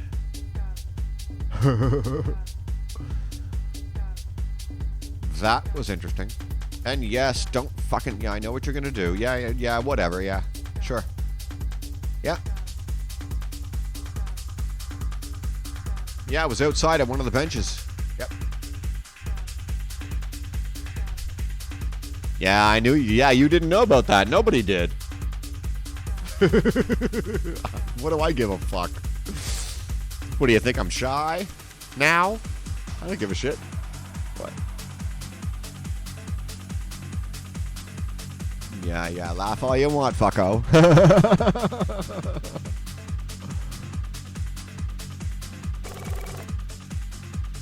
It was a great, it truly was a great night, yes.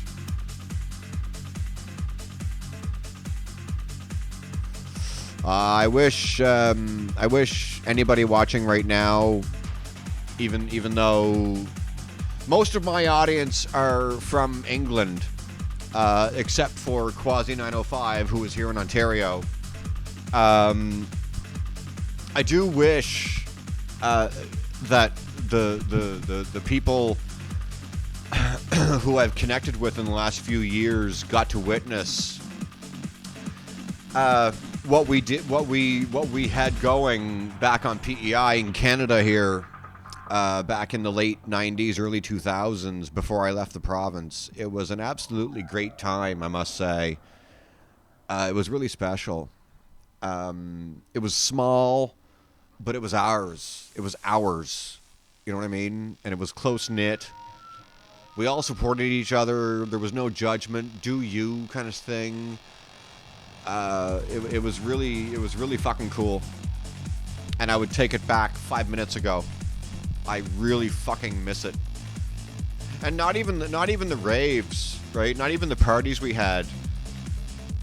For anyone who's not from PEI, it was also like at Summer Street bars, where I mentioned my friend worked, and Myron's in the capital city of Charlottetown, and Tradewinds, I believe, was the name of another club in town, just out of the downtown area.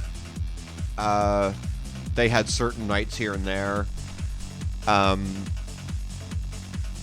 Myron's was the big club in town, in Charlottetown, during those days, and on Friday nights they had their rave night. And I'm telling you, as much as I'm sitting here telling you this right now, for those unaware, the dance floor of Myron's, about, let me see, I'm looking here, about 6 of my apartments, excluding the bedroom, could fit in the upstairs dance area of Myron's. And so you had to go upstairs from the pool area down, not the pool, swimming, like the billiards area and the live entertainment area. You went upstairs to the club, and there was more pool tables at the back, and then you came up to the front area on the second floor, and through these doors, and there was the expansive dance floor. And this fucking thing was huge. And then you went up even further. You went up the staircase to the DJ booth, and that's where we all hung out, because we knew Flycore, we knew Brett Doyle. He did Rave Fridays, and I never figured this out. When Myron's was kicking, if you kept going past the DJ booth, they had like a dressing room sort of area at the end of the hall. Who used that? Because they didn't have drag shows or anything. Was that just like a special area for the ladies of, for the ladies that showed up to primp and get themselves all proper and stuff? I never knew. I didn't care either. Fuck me, if I was out back then, I would have fucking ruled that room like a motherfucker. Yes.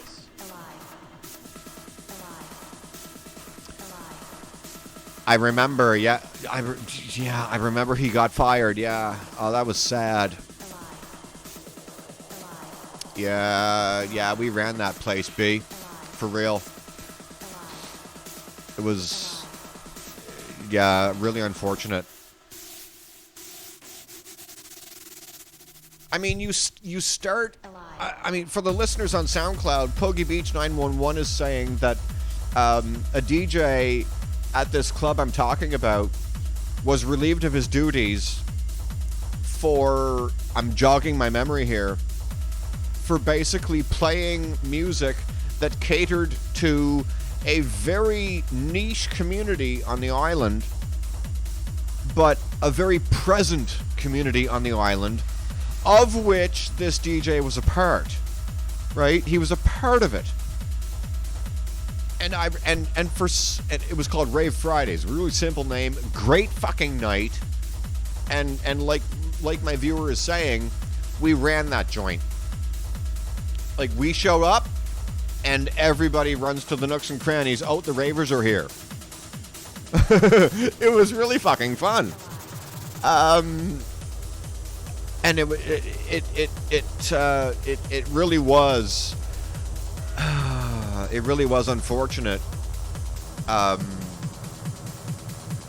In terms of access, right? When this individual came off payroll from that venue. But he's doing okay now. He still runs Outer Limits. And as best I know, he's still in the DJ game a bit. He does for the listeners once again. He's on the decks now and then. I don't know his schedule because I've been away from PEI for well, quite possibly, yeah, open more doors. Well, he does Peaks now, right? Peaks Key again for the listeners. Peaks Key is a big top 40 venue on the waterfront in Charlottetown, Prince Edward Island. And comparatively, did he? I'm being told he stood his ground. Oh, did he? I didn't know that. So he tried to fight, did he? I didn't know that. And I mean, like I was saying about Peaks Key, fuck me. I mean, I think because of Flycore's stature in the scene, I think him doing any night, Friday, Saturday, or Sunday, if they do that, at fucking Peaks Key, is a step down on his resume. I mean, fuck that. Oh. Well, why not? It's bringing. I don't know who the owner of fucking Myron's was, and I don't care. But I mean, what's wrong with?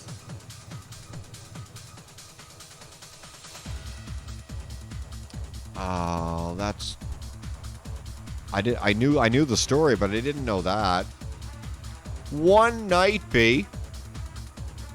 Put that into perspective. One night, we had Fridays. And he gets a fuck you? I still say good for you. It's a matter of principle, right? That obviously shows love for the music.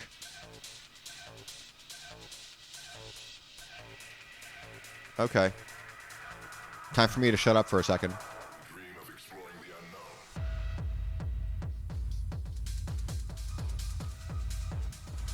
There it is. Little DJ Tim coming through. I'm going to shut up for a second. Enjoy.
Wait for it.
Miss and DJ Tim.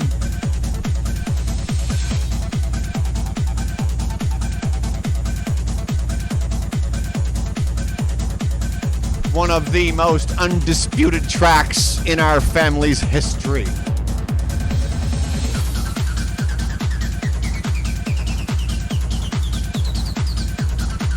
Oh, wow.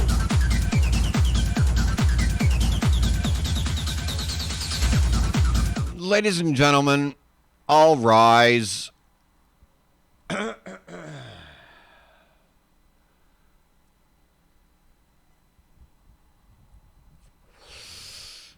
Honorable Fabto 6 has entered the chat room. That's a takeoff on Night Court from the 80s, if you're unfamiliar. All rise. Criminal Court Part 2 is now in session. Judge Harry Stone now presiding. Fabto 6, as previously mentioned, has entered the chat. Pay your respects. Ottawa alumni in the room.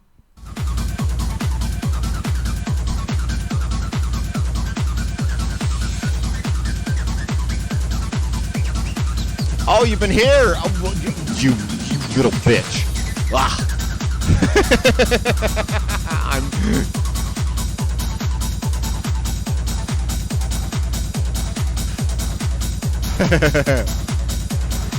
Well, glad to have you, baby. Good to see you.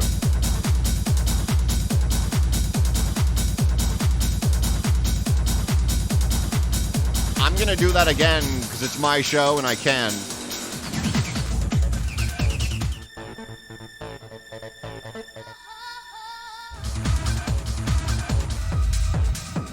Just once. I'm not going to do it 3 or 4 times. There we go.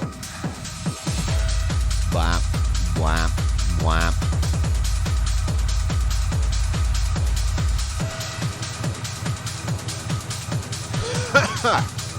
I cannot get enough of this track. Ever. Blamp, blamp.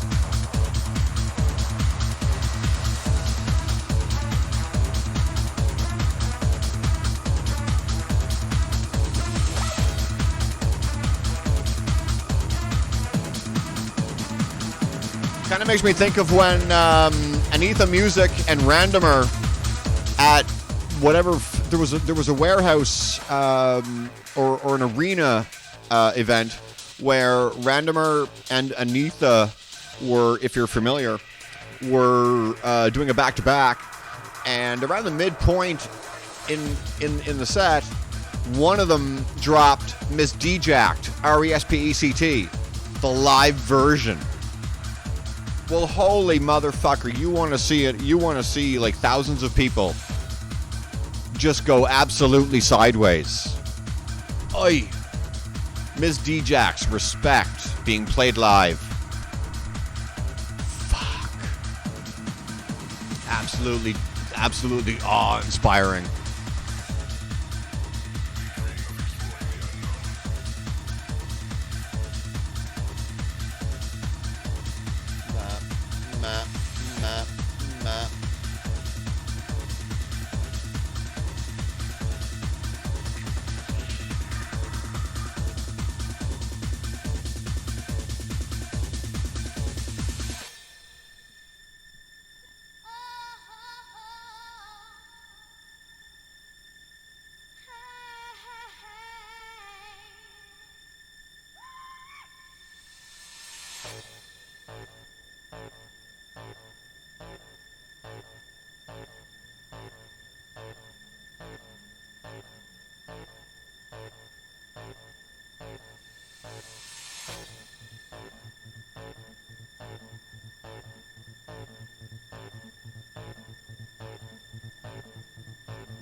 Like Judge Jules says, let me hear ya.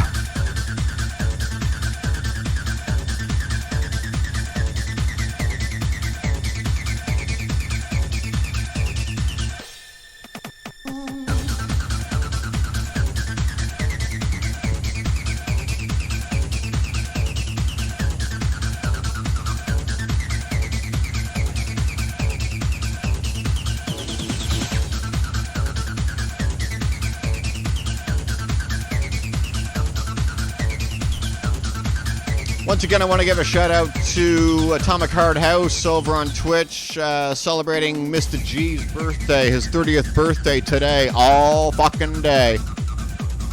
Happy 30th, Mr. G.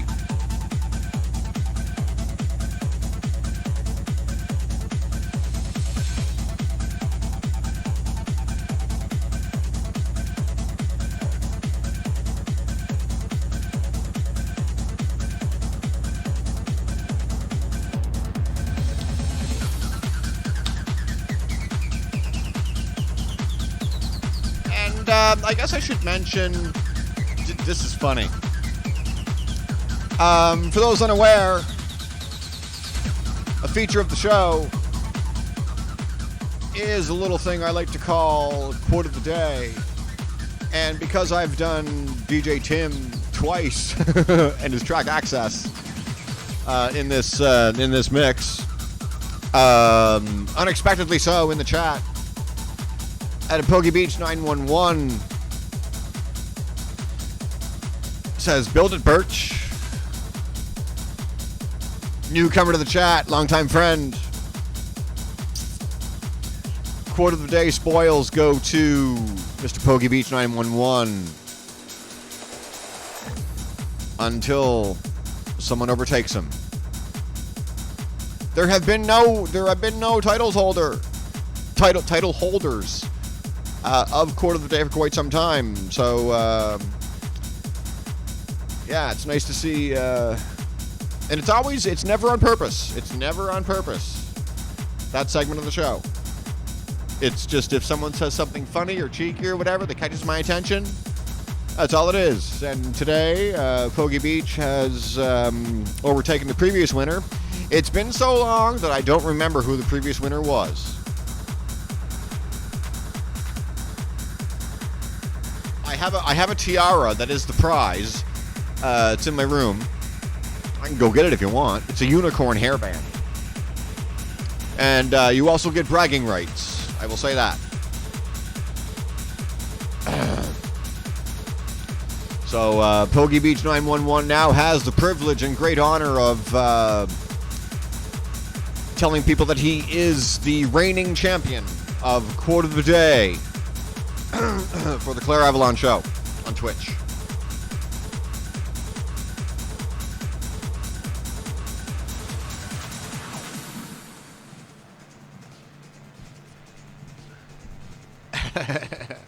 Congratulations, B-Rad.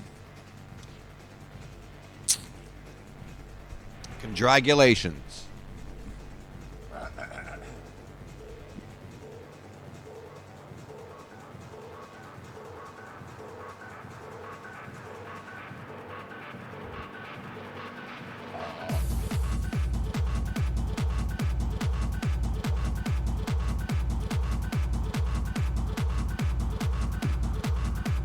Of course, hang on.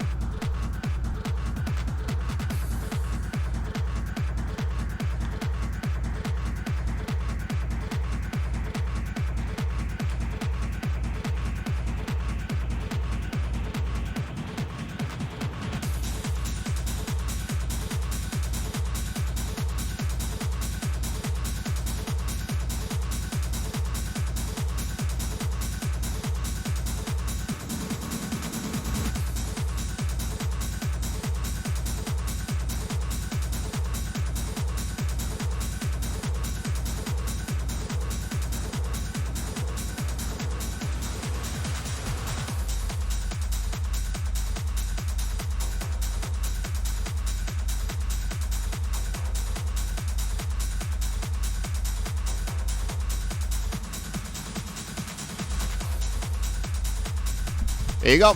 It's a My Little Pony sort of deal. I got it at the dollar store for like $3. This is the quote of the. This is the tiara for quote of the day winners.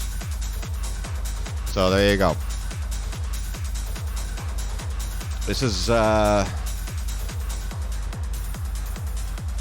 all yours. Be rad. And he follows it, ladies and gentlemen, with the fact that he is still, or again, I should say, a candy raver. Yes, hearkening back to the glory days, B-Rad says. Yeah, for sure. Yep, always.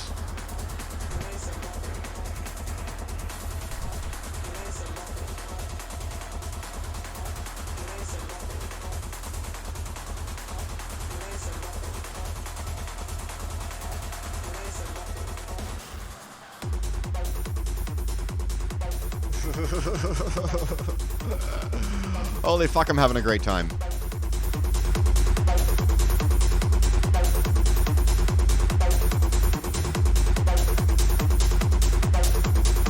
The washroom at the coffee shop has diminished by 2. There are only 3 people waiting.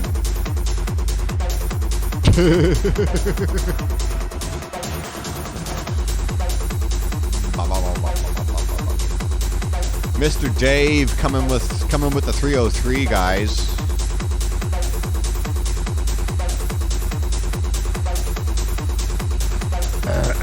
All right, pee break.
You know what?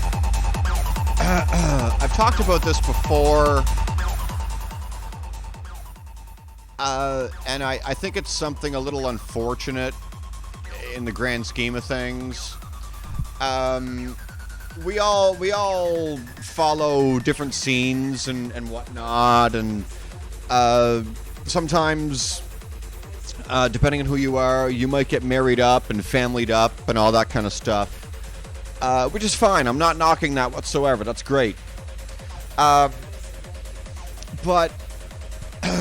in my experiences, and this is not this isn't pinpointing any individual specifically, but what I've noticed is when we go through our 20s and into our 30s and 40s and whatever, right? I'm 44 as I sit here before you, and if you're listening, right, on YouTube or SoundCloud,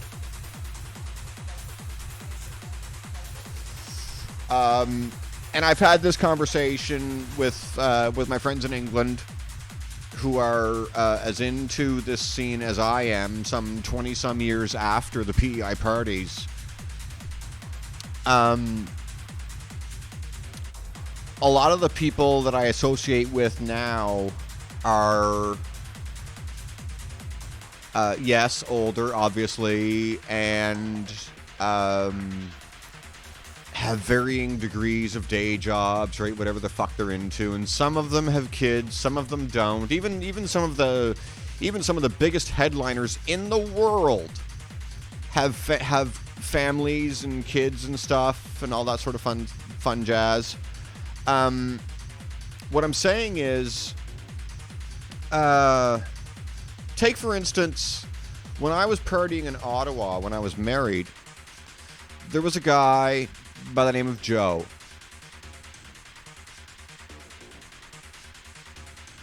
And when I knew him, Joe was in his 60s or 70s, whatever he was. And there was him and his partner, Kit. And it's funny, because as I remember Joe, he would show up at the after-hour club, and everybody loved him, right? He was a fixture of the club.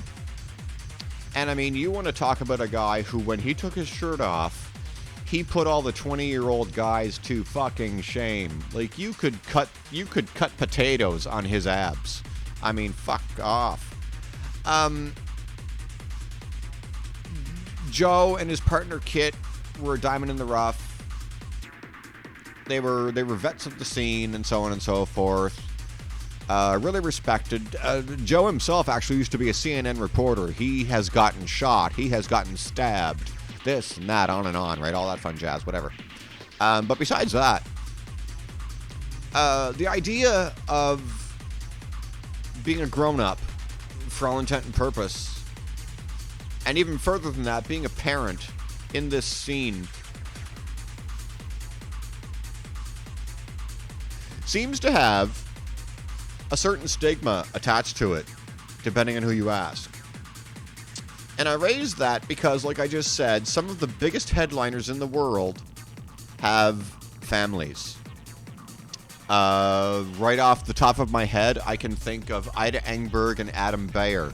Adam Beyer, if you're unfamiliar, is the head honcho of Drum Code podcast and records.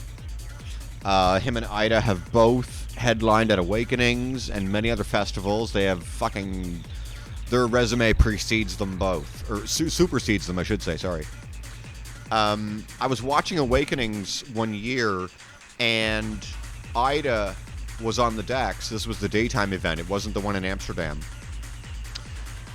And Adam was like behind all the equipment, right? And he had their two daughters on a couple of subs in the back end of the stage, dancing around, having a great fucking time. And they had headsets on because of the noise and everything.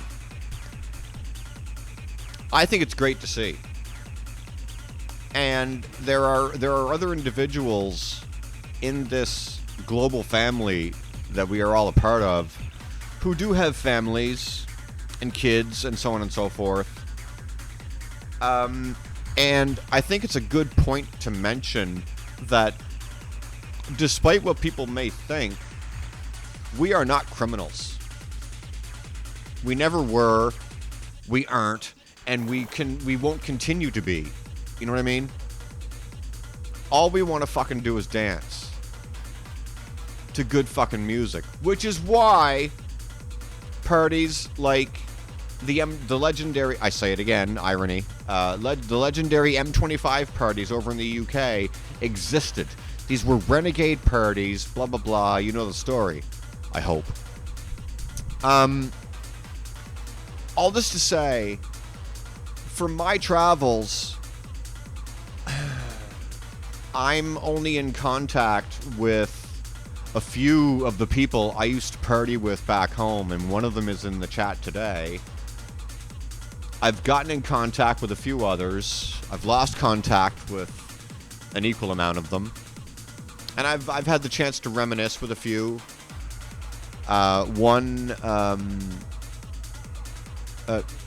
Two are in the chat. My apologies. But in terms of family and stuff,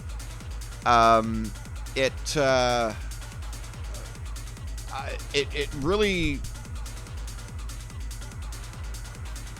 it means a lot, and it means a lot to someone like me, because I'm not. I mean, I have a partner in my life, my girlfriend, but we're not kidded up and all that stuff. But my point is when you encounter someone who is on the outside or the inside of the equipment, and they have a family, especially on the outside, right? I guess I think it's really cool that, okay, you might have a family in your adult life and everything, and a spouse or a partner, respectively. But the point I'm trying to make is, just because you end up getting all hitched and shit, to use loose wording, does not mean that you have to stop being a raver.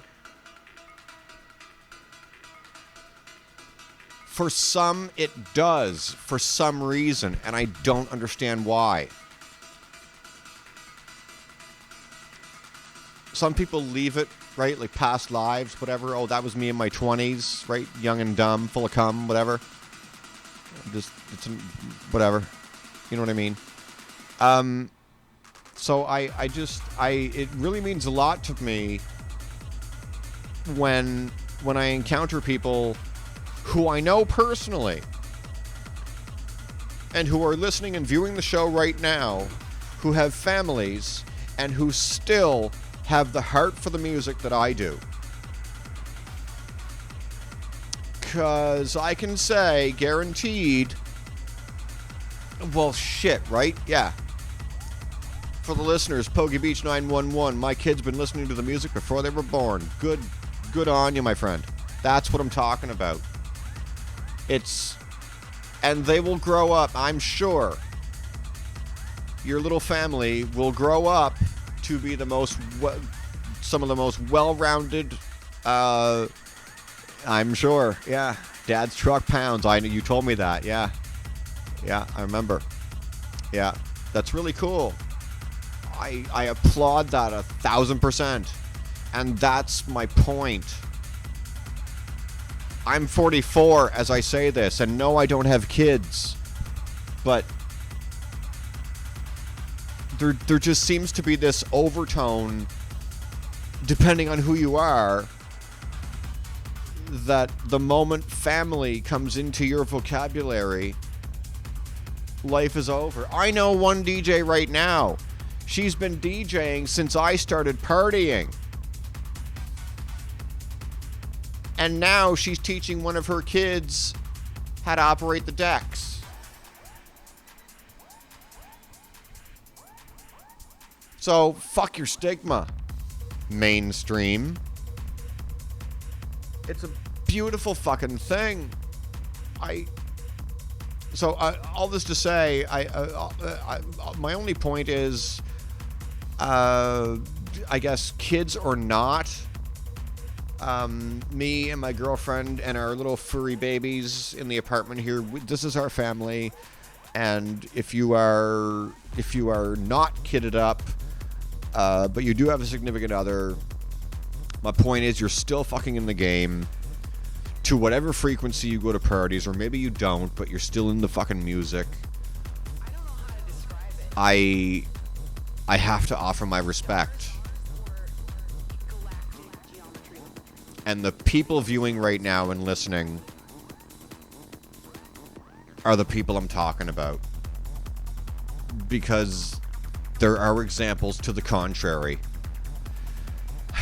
And it really, I really fucking appreciate the fact that people I know personally, after all these years, are still in the fucking game. I love it.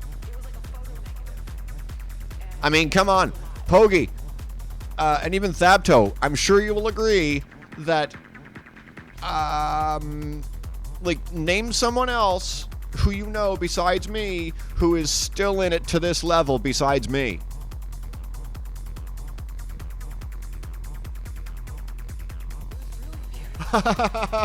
Very cool. 3-day parties, cool. Fuck, I got into it, and now I'm doing a fucking radio show. I mean, hurrah! I fucking love it. It is not, family is not a death sentence, guys. Had one in a backpack. I know Thabto6 in the chat says, Darren, I know that name. Skinny guy, dark hair?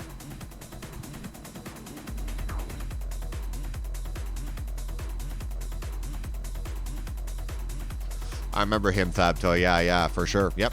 Nice guy. Really sweet guy. Ginny. Who's... Oh, you're testing my metal, Pogie. Who's Ginny? Yeah, me too. Me too, Amy.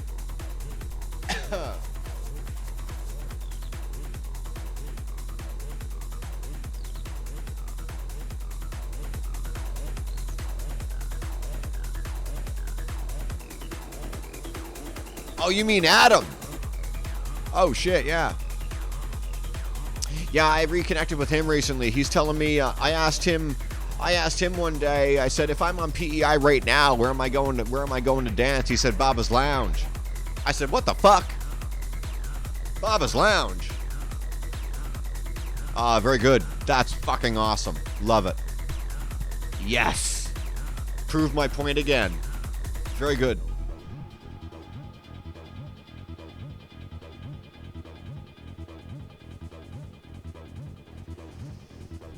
Baba's Lounge was not what he's describing it is now back in the day.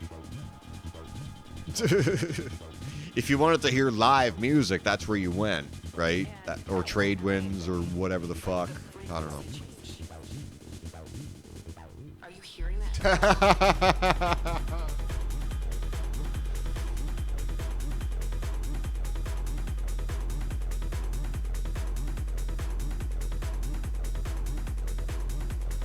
Oh, very cool. Can you get me a link to that, Amy?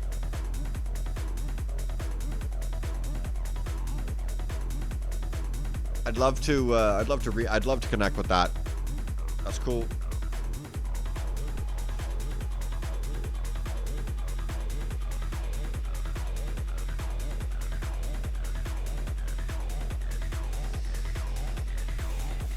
Amy referring to some Ottawa alumni, for those that are unaware, during my days there. Terry Bevan, staple of the Ottawa scene. That was a cool fucking scene. I've told people a few times that when I left PEI and went to Ottawa with nothing but what I could carry, it was then that I was introduced to the idea of an after-hours club, because believe it or not, when I was on PEI, I didn't know what an after-hours club was. I mean, we had parties over in Moncton, New Brunswick and shit in Halifax, but those were raves. Those weren't clubs. They didn't go till 4 and 6 in the morning or 8 in the morning, whatever. So when I got to Ottawa, it was a foreign concept to me. And that was apart from all the raves and stuff. These places opened at 10 and went to 6 in the morning, or 10 p.m., you know? So, yeah, Amy, DM that, DM that to me, girl. Please.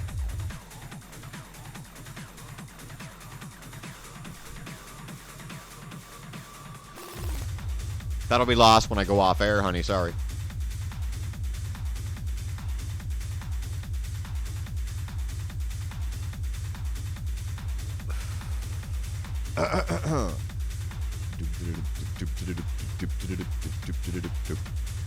Time is 7. Holy shit, I have been... Oh, there we go. Yeah, for sure. Yeah, my apologies. Yeah, everyone. Yeah, Terry Bevan. I don't follow him yet, so I can't give a shout out. But yeah, everyone, go ahead and give Terry Bevan a follow.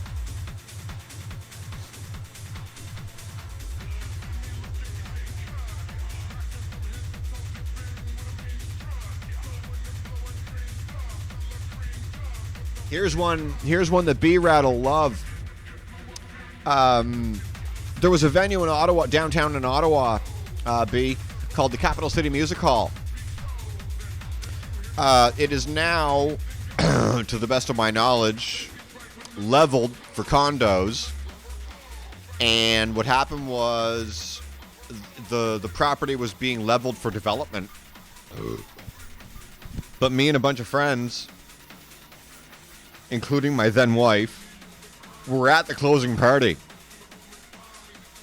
And of all people, as much as I'm sitting here right now,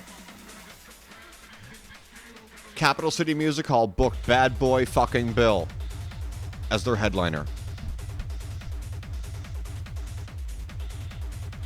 What a goddamn night. Local guy by the name of Joe Juarez was the opener. And you want to talk about someone who was barbecued. Bang in the Box. 6 volumes. I had them all. You remember. Yeah, for sure. Chicago House. Chi-Town. WBMX. B96. The Hot Mix 5. And so on. Yep, Bad Boy Bill. I got a picture with him that night. Holy fuck, if he wasn't twisted. Oy.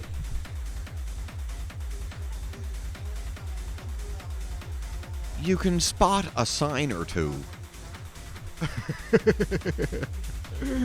Speaking of legendary people, still working, Bad Boy.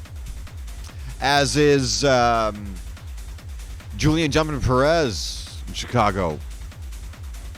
Julian's house party, Saturday nights, live stream. All proceeds from Julian's live stream go to the Julian Jumpin' Perez Foundation, if you're unaware. The Julian Jumpin' Perez Foundation is an effort by him whereby through the financial gains of his live stream, he feeds homeless kids in Chicago. That's what he's mixed up in now. And he's got a merch line and so on and so forth. He's doing really good work. More proof positive, guys, for the listeners and the YouTubers and anyone who's going to see this on the recording. More proof positive that our community are not criminals. Constant fundraisers and just doing good work. You know what I mean? Like community involvement, this and that, helping people out. Oh, I wonder if there will ever come a day where we're not looked at as dirty fucking ravers. I wonder. Ba-da-ba, ba-da-ba. 122 minutes left of Dave, and we're at 96. 122 left. 122 total, and we're at 96. Shut my yap.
I can't believe you brought that party up.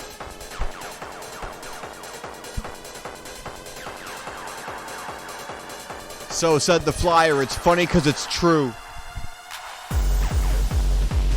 Mr. McDonald's one party that he threw. House Arrest, New London Community Center. Yes, yes. Magic Friend out of Moncton, New Brunswick was on the roster for that one. I remember.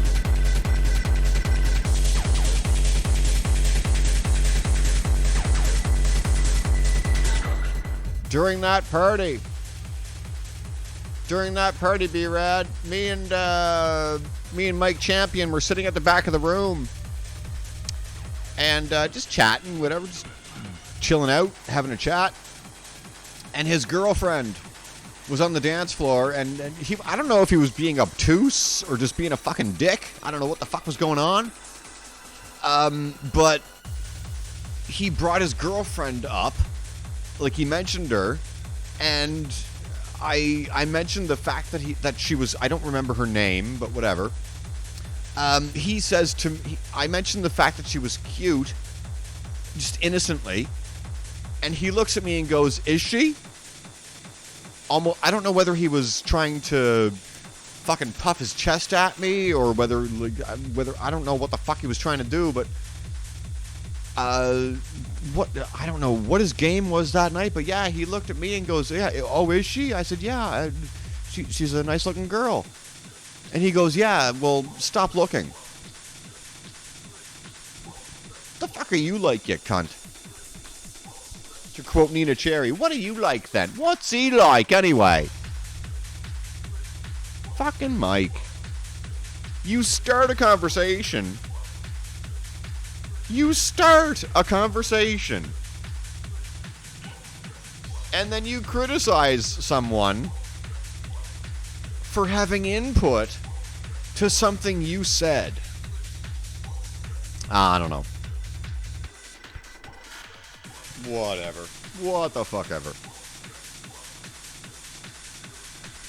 I don't hate Mike. I never did. Nice guy. He was just having a moment, I guess.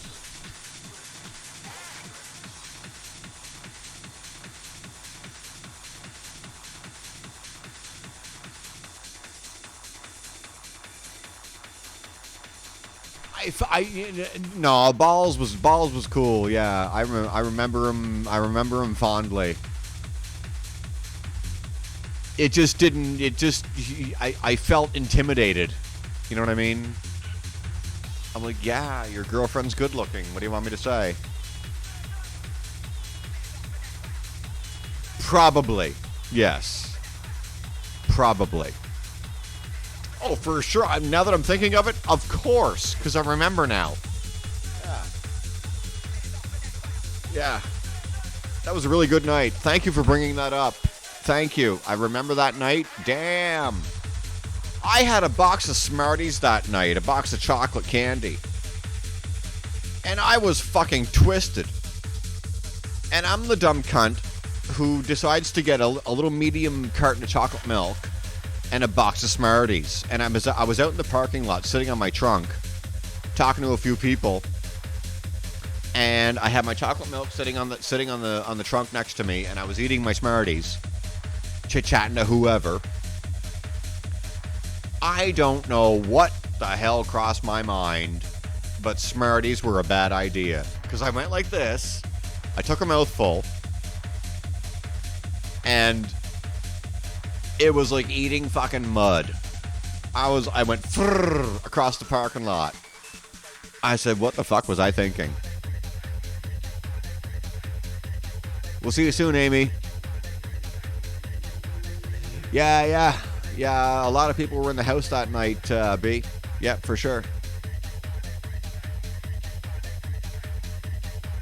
Take care, Amy. See you soon.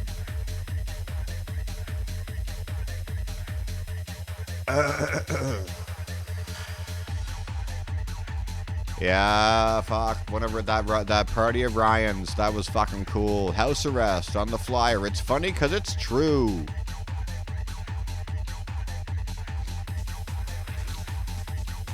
Fuck, I remember when me and Ryan met.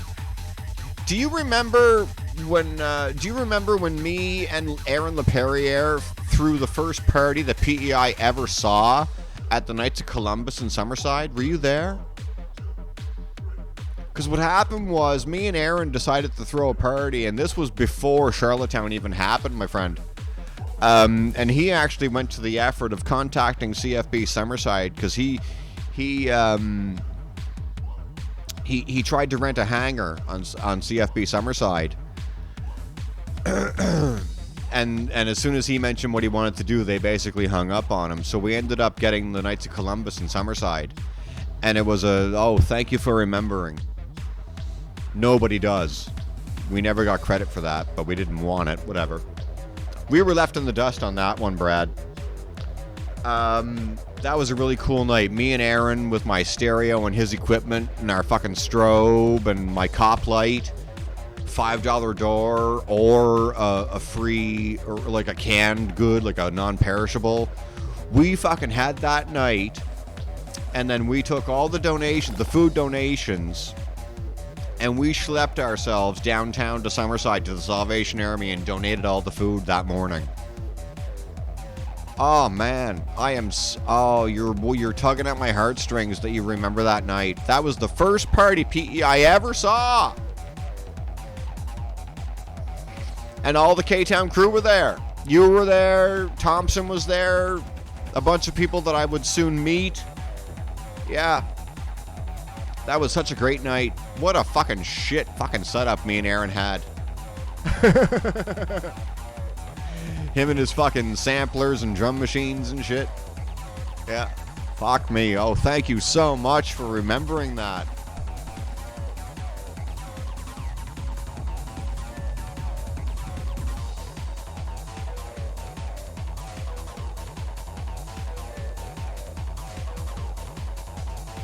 I met Ryan shortly after that.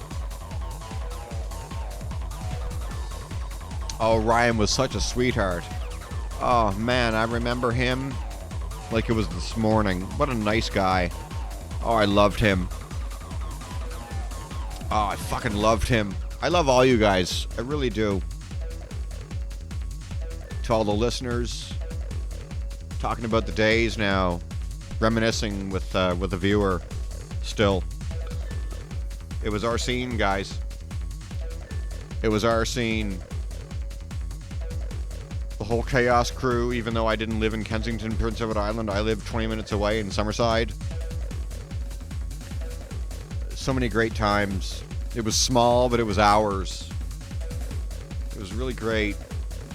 Myron's, the venue around the corner from Myron's upstairs that was constantly in renovations. Jay Dow, basically the to the best of my knowledge, the only one of, if not the only, one of the biggest promoters in Charlottetown for the time.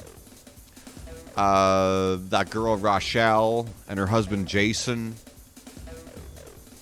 This doesn't mean anything to anybody watching or who's going to see this on the recordings, but it was truly a great group of people.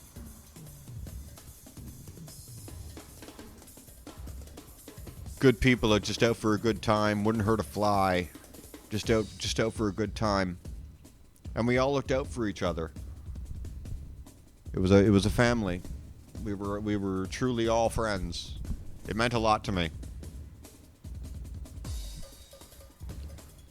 If I'm being honest, I do hope that the people who used to be in that scene still hold it as close to their hearts as I do.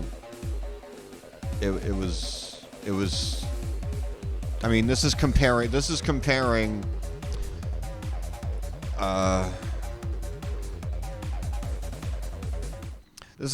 small town, small province rave scene to a big, higher scale. Like it wasn't Brighton, it wasn't Manchester, it wasn't New York, it wasn't L.A., it wasn't Detroit, it wasn't fucking Berghain or Berlin, right, or Ibiza. I'm getting choked up talking about this. The experiences and the people. I struggle to think like if I paused the music on purpose. I've said a lot that I'm not a rap or a metal or an R&B or a techno or a house fan, right? I say that I'm a music fan. And after high school, I found the rave scene, and that became my home. And that said, I'm still in it, and this show is my way of keeping in it, even though I'm a radio nerd. But that's beside the point. It really. I would take those days back 5 minutes ago. I really would. And I mean, I'm not even talking about party favors or anything like that. You can be from, I mean, you can live in a big party or club life hub city like New York or Manchester or wherever the fuck it is, right? Doesn't matter where it is, but you can live in a globally influential party city. But for my money, you would be hard pressed to find the same vibe in those cities, even though they built what we have lived over the years. You wouldn't find the same vibe in those places, arguably, that we had on Prince Edward Island in Canada, where I grew up. It was just fucking different. We all knew each other. We all supported each other. I mean, even in terms of dancing and style and stuff, right? I remember an old friend of mine. We were at a party that was previously mentioned by me, the Arts Guild in Charlottetown, Prince Edward Island. There was an individual there one night at a party, and he was. This makes me laugh to this day. His name was Dallas. And that night, he was doing the Macarena with big, puffy Mickey Mouse gloves on. And me and Adam had a friendship. And I didn't know this until he told me. But apparently, and I didn't do anything, I didn't do or say anything to make him say this or think this. But he told me one day that he thought that I was one of the best freestyle dancers on the fucking island. And I was like, oh, okay, says the guy doing the Macarena in Mickey Mouse gloves. Like, okay, good enough. Okay, cool. I have since lost contact with Mr. Dallas for reasons I don't care to discuss because they're not my problem. But yeah, it was when he told me that. I mean, I just happen to have an ear for rhythm, right? I can find rhythm in anything, and I adapt my dancing style accordingly. But it was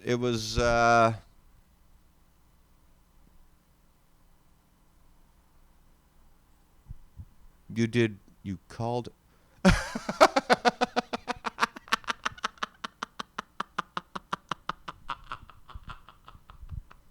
Okay, that's funny. But yeah, all that to say, I'm rambling on here for the listeners and whoever's going to see this on the Twitch recording. If you've made it this far, it was who we were, right? From that small party in the reception hall at the Knights of Columbus in Summerside, Prince Edward Island, Canada. And they let us go all night. I mean, the manager of the place was there, but it was cool. And I've since lost contact with Aaron, the guy I did it with. But it just you will never. I don't give a fuck who you are.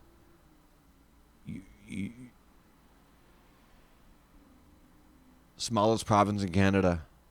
And I don't give a fuck where you're listening to this from. We were family, guys. And that party I was talking about earlier, the UPEI barn scene closing party, if you want to call it that.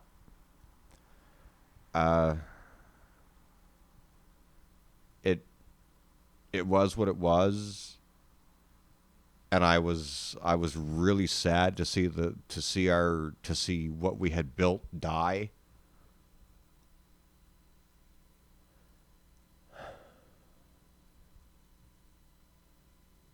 But growth, right?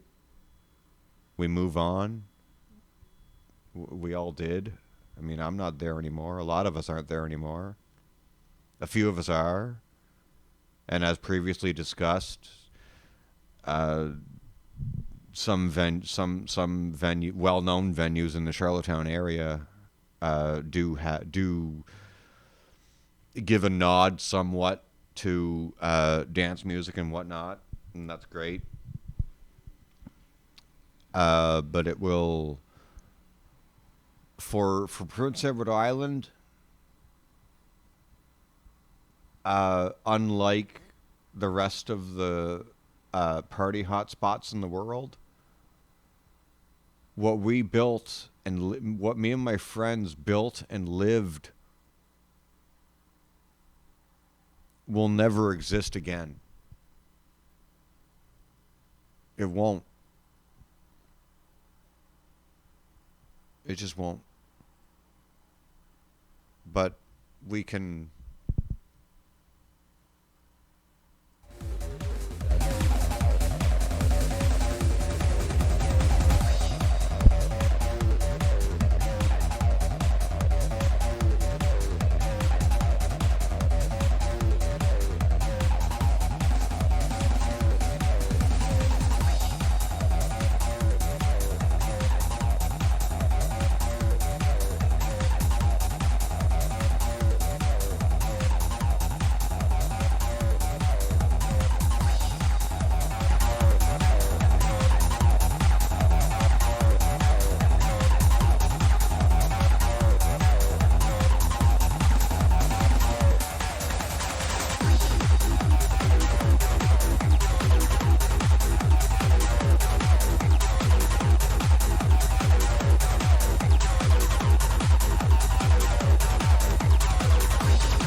Yes, I got real there for a second. My radio brain took over, so enjoy.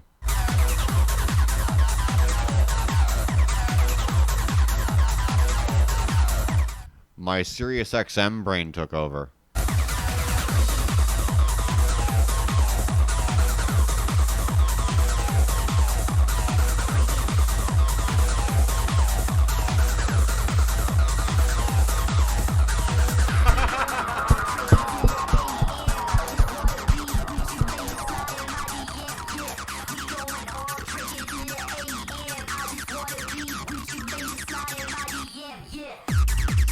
Klayre Avalon show. Shout out to the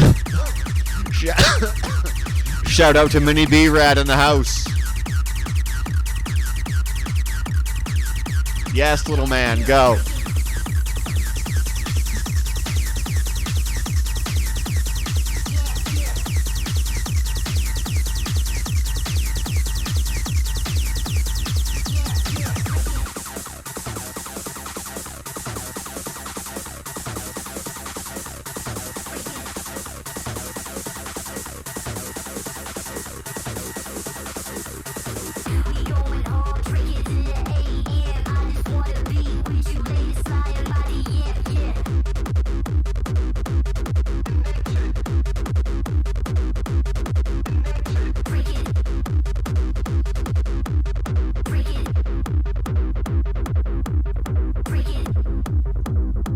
For anyone going to see this on the recording, I do love you all for being here. And to those who will see this on the recording, once again, we got plenty of time left on the mix, guys. It's 122 minutes and we're an hour and 10 in. So a few minutes left to go. A few reminders. Where the fuck? Let me see. Don't forget like I said at the top of the show, July 8th, 9th, and 10th. Tidyland.co.uk is going to get you tickets to the upcoming Weekender with Ann Savage, Eddie Halliwell, Dark by Design, and 120,000 other people, including our good friend Amber D. She's on the roster as well. Good luck, Amber. Smash it like you know you will. Like I said, tidyland.co.uk is going to get you tickets to that. And check out that release from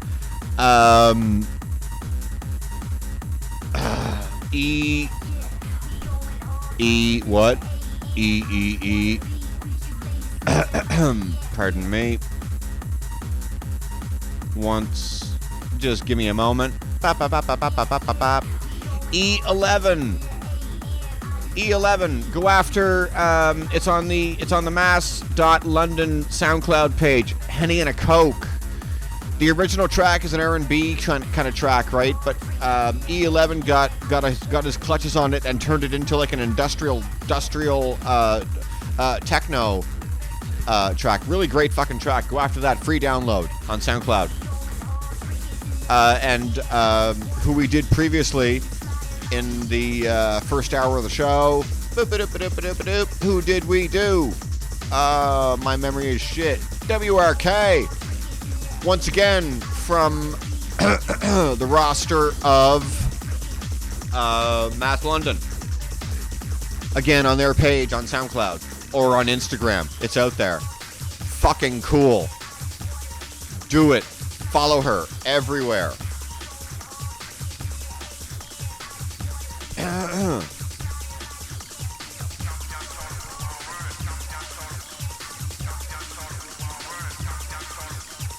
I just followed E11 today. Future plans for the show. There's an artist out of the UK by the name of Kid Dynamo. Healthy roster of DJ producer. And he is making fucking waves, guys. Sweetheart of a guy. I've gone through his catalog, and what he does, my fuck. Every now and then you will come across an artist in whatever style of music they do. I always say it's not what you do, it's how you do it, right? And that is true also of the hard house realm. Because my roots go back to hard house and happy hardcore and all that. And I know who Kid Dynamo is. And my fuck, if his resume of tracks do not get you moving,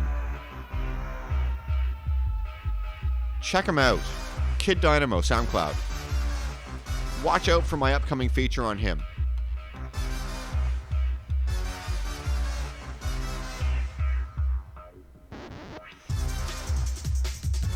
And I'm glad we're closing out this mix because I'm getting fucking bored.